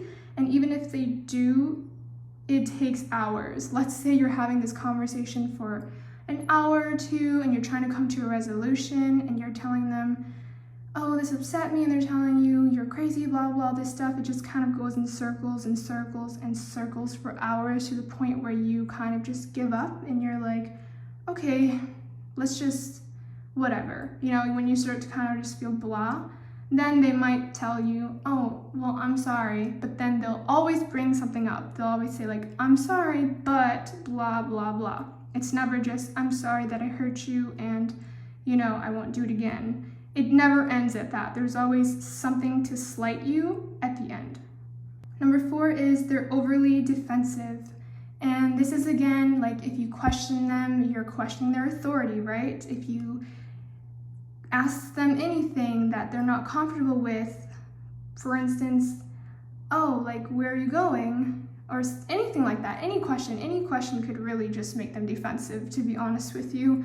I found that pretty much most questions that I would ask my ex, even if they were completely normal questions, he would be very defensive. And the reason for this is because they don't want their authority to be questioned. They want to maintain control over you. They want to be the one in charge. They want to be the one asking questions, not the one being asked. And it's a control thing. Number 5, they end up becoming the victim, and you somehow find yourself being the one to apologize to them for their actions. So again, this goes back to the victim thing where they claim that you always want to be the victim even though they hurt you, and then they make you feel bad about it.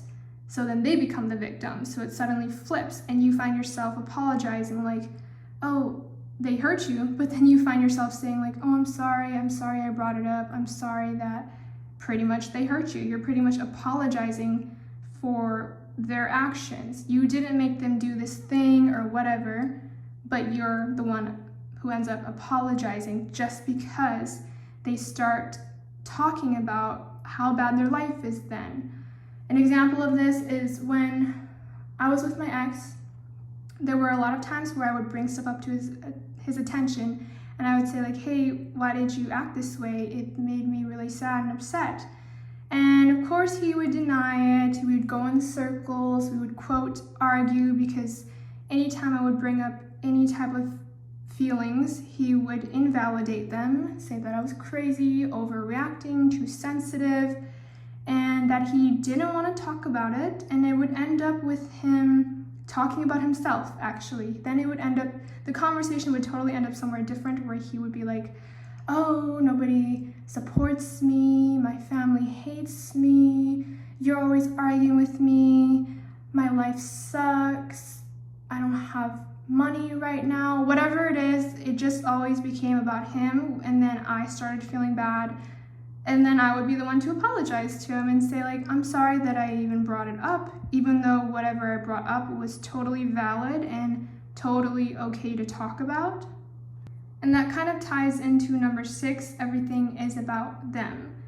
So that, exactly what I just said, is pretty much number 6. Everything is about them. And that also includes like the time you spend together, the things you do, the things you talk about.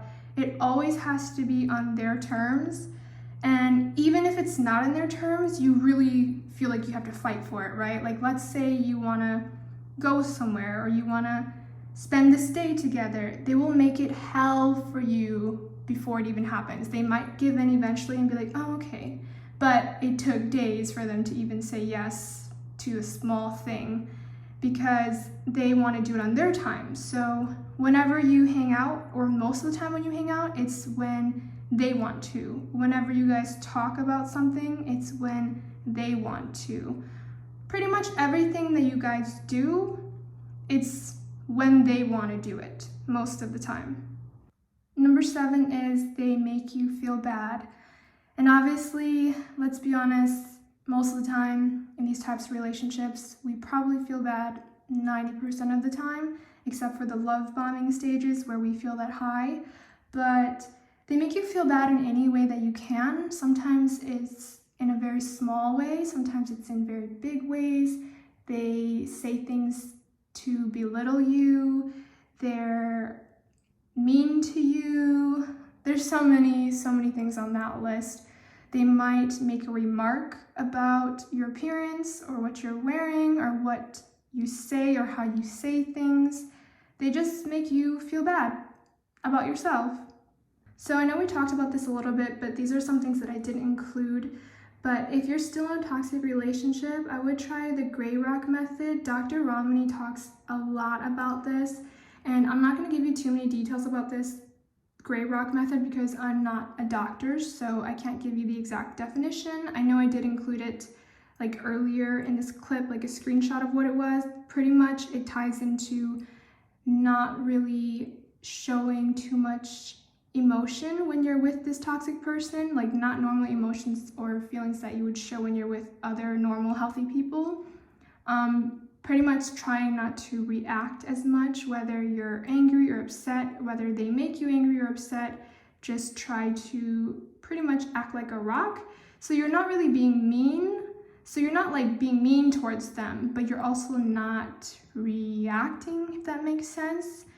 So you're not calling them names or anything like that, but whenever they tell you stuff to try to get a reaction out of you, you're just kind of like, oh, yeah, that's cool. Number 2 would be write in a journal. Pretty much write down your feelings and just anything you want to write in general, actually. It's good to just get it out.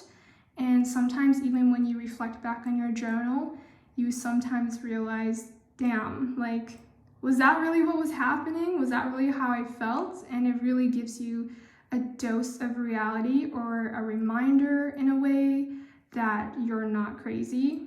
Number 3, I already said, but educate yourself on toxic behaviors. I feel like educating yourself on toxic behaviors really helps you see it from a different perspective and a different reality. And sometimes understanding the terms and the behaviors of what toxic people do really gives you a different understanding of it. So I would highly recommend that one. Number 4 is talk to a therapist or people you trust. Sometimes we feel alone and we just feel like we need to talk to someone who will understand us, because obviously the toxic person you're with has no understanding of you and they don't want to try to understand you at all. And they're not going to understand you because they're the ones who are causing this toxicity. So you obviously can't go to them because they are the cause of it. So just talking to someone helps, being in therapy or anything like that. Number 5 is try not to react too much to the toxic person. This goes back to the gray rock method, but yeah, just try not to react. Just try to not react, because they love a reaction and they will find a way to blame you for it. So try to just not react. I know that one's hard because it's really hard. I mean, even for me, it was really hard not to react, especially if you kind of have a strong personality, or I guess I can't really say strong personality, but I guess I'll just use myself as an example. I tend to have a strong personality and I like to state my opinions. I'm willing to listen to other people's opinions. I'm always open-minded. Even if I don't agree with them, I can see their point of view and try to understand where they're coming from. But I definitely speak up about myself, what I believe in, and things that I just speak up for myself. So whenever my ex would disagree with me on something, or if I disagreed with him on something and I spoke up about it, he would get pretty angry about that. And, I was reacting too much, because remember, this person, they are not going to understand what you're saying. You're pretty much talking to a wall, so there's no point of even giving them your opinion, if that makes sense. Like, your opinion, whatever, but it's not like a normal conversation with a normal person, right? Like, if you're talking to a normal, healthy person, maybe you guys are talking about a topic, you talk about what you think about it, the other person talks about what they think about it. Even though both of you think differently about it, you're still able to talk about it in a calm way where you can see each other's point of view and you don't get defensive. It's kind of like you say something and then the other person says something and you're like, oh yeah, that's really interesting. I don't know how else to explain it. Number 6 is make a list of things you get from your relationship, good and bad, and then reevaluate your relationship. So I have this tip on here because one time I made a list of everything that was good in the relationship and everything that was bad. And be honest with yourself on this part, okay? Don't make something that was good, or don't make something that was actually a bad thing that happened, don't turn that into a good thing. Like, be very honest with this list.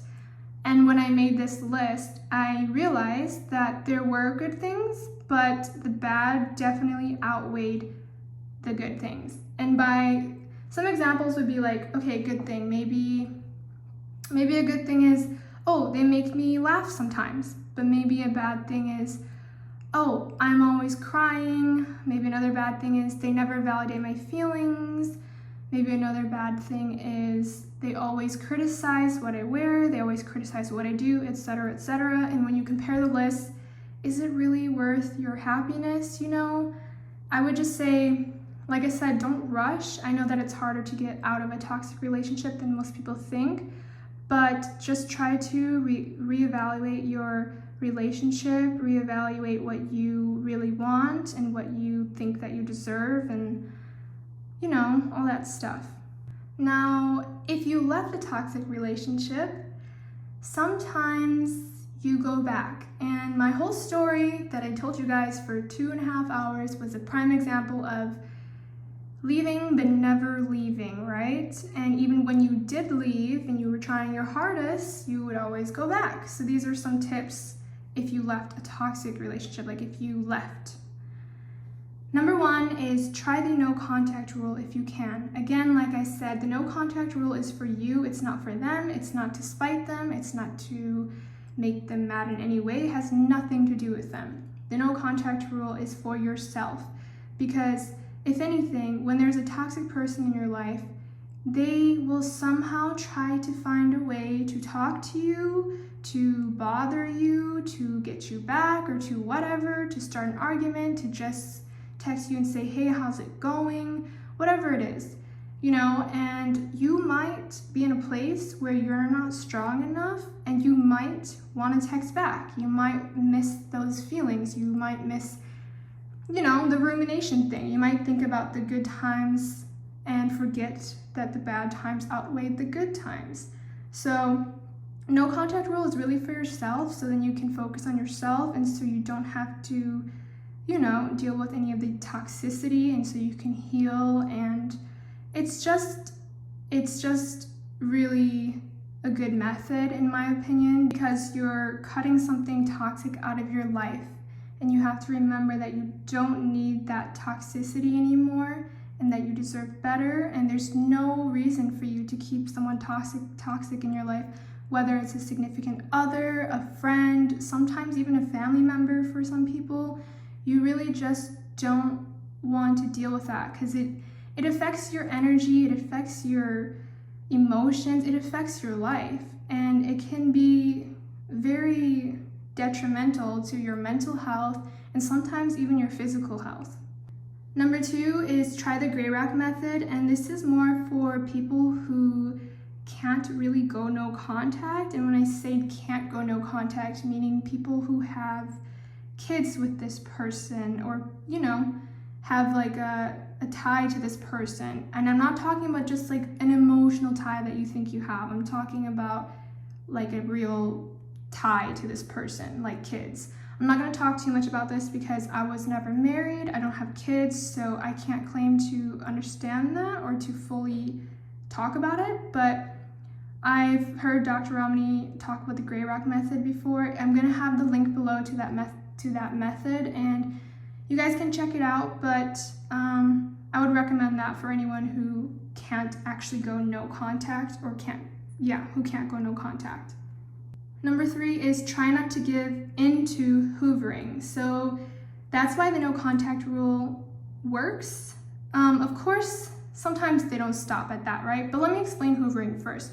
I'm not going to go into super details, but hoovering is pretty much when you left a toxic relationship, or they left you for some reason or another. The relationship was toxic, you guys broke up, whether you left him or he left you, or she left you, or you left her, whatever the situation was. And then, a few weeks go by, a month goes by, a couple months goes by, whatever the time, you suddenly get a text from your ex or a phone call, and they say, hey, how's it going? Or, hey, can we meet up? Or, hey, you forgot this at my place.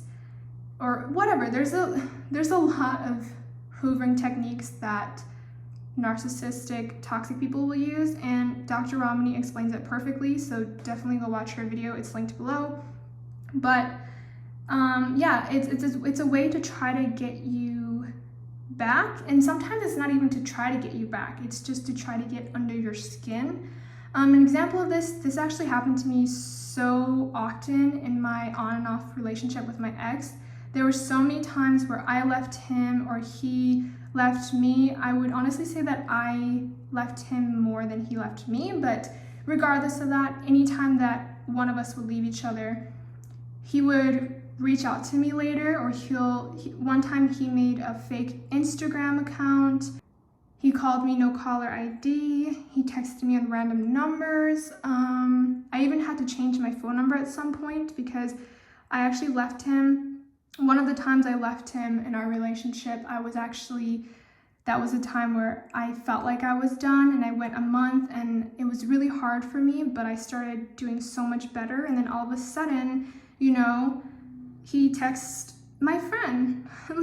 He texted my friend on Instagram. Like, he sent her a message on Instagram, and he was like, hey, I just want to talk to Navi, blah, blah, blah. And my friend sent me a message and said, hey, your ex just messaged me. And I was like, oh my God, here we go again. And I really just told my friend, like, don't respond. I don't want to talk to him. And so she told him that, and then he made a fake Instagram account, or he claimed that it was his cousin's Instagram account, but he had messaged me on another account that I did not know was him. So you get what I'm saying. So hoovering is a very dangerous thing to your health, and it really fucks with your mind all over again. So really try not to give into that. And if the person you're with is super, super toxic, they won't leave you alone. I know it's hard to the point where you might have to even change your number or move or whatever, but just try to stay strong and try not to respond at all. Number 4 is obviously write in a journal. I think this is good whether you're in a relationship, in a toxic relationship or not. It's just good to put your feelings down on paper or get them out. Just don't keep them inside and just try to let it out. 5 is to obviously keep educating yourself on toxic behaviors. I think sometimes we might educate ourselves on toxic behaviors and then we think we're okay, and then turns out that maybe we're not as okay as we thought, and then we end up maybe giving into the hoovering when the ex comes back, or maybe getting into another toxic relationship and we forget the stuff that we learned. So I would say that keep educating yourself on toxic behaviors. Obviously, don't force yourself. Like, if you feel like you know enough and you're not going to forget it, I'm not going to tell you guys to like reiterate it and keep doing it, but I don't think it hurts to sometimes educate yourself here and there on toxic behaviors.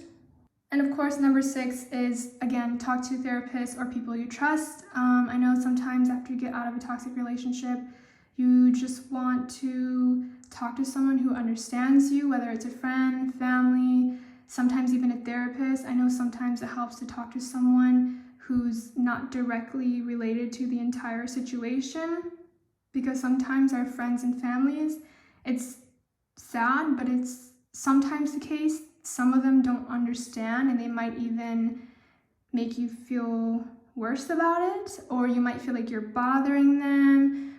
I know in my case, I talk to my sister a lot, but I know that she has her own life, and I know that she has her own things that she has to deal with. So, I sometimes don't want to bother her.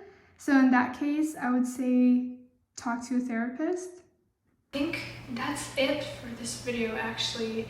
One thing I wanted to also let anyone know who's watching this video who can relate to me, just know that you're not alone. Sadly, I don't want to be negative, but sadly a lot of people, men and women, are in these toxic relationships, and a lot of people are going through what you're going through, or have been through what you've been through, or similar situations. And I just want you guys to know that you're not alone, and hopefully one day you will realize that you deserve better, and hopefully one day you will realize that it's okay, that everything's gonna be okay.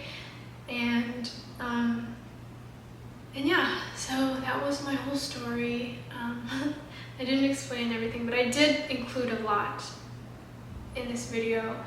Like I said, it would be too much to include everything because it was a span of, I knew him for a long time, I was with him for a long time, so there's a lot that happened, but that was just my story. And if you guys and women, I keep saying you guys because I say that a lot, but if any of you feel like you want to share your experiences, feel free to comment, feel free to let me know. I will definitely read your responses, and I'm with you. I feel you. You know what I mean? Like, don't be afraid to express your feelings or to express what happened to you.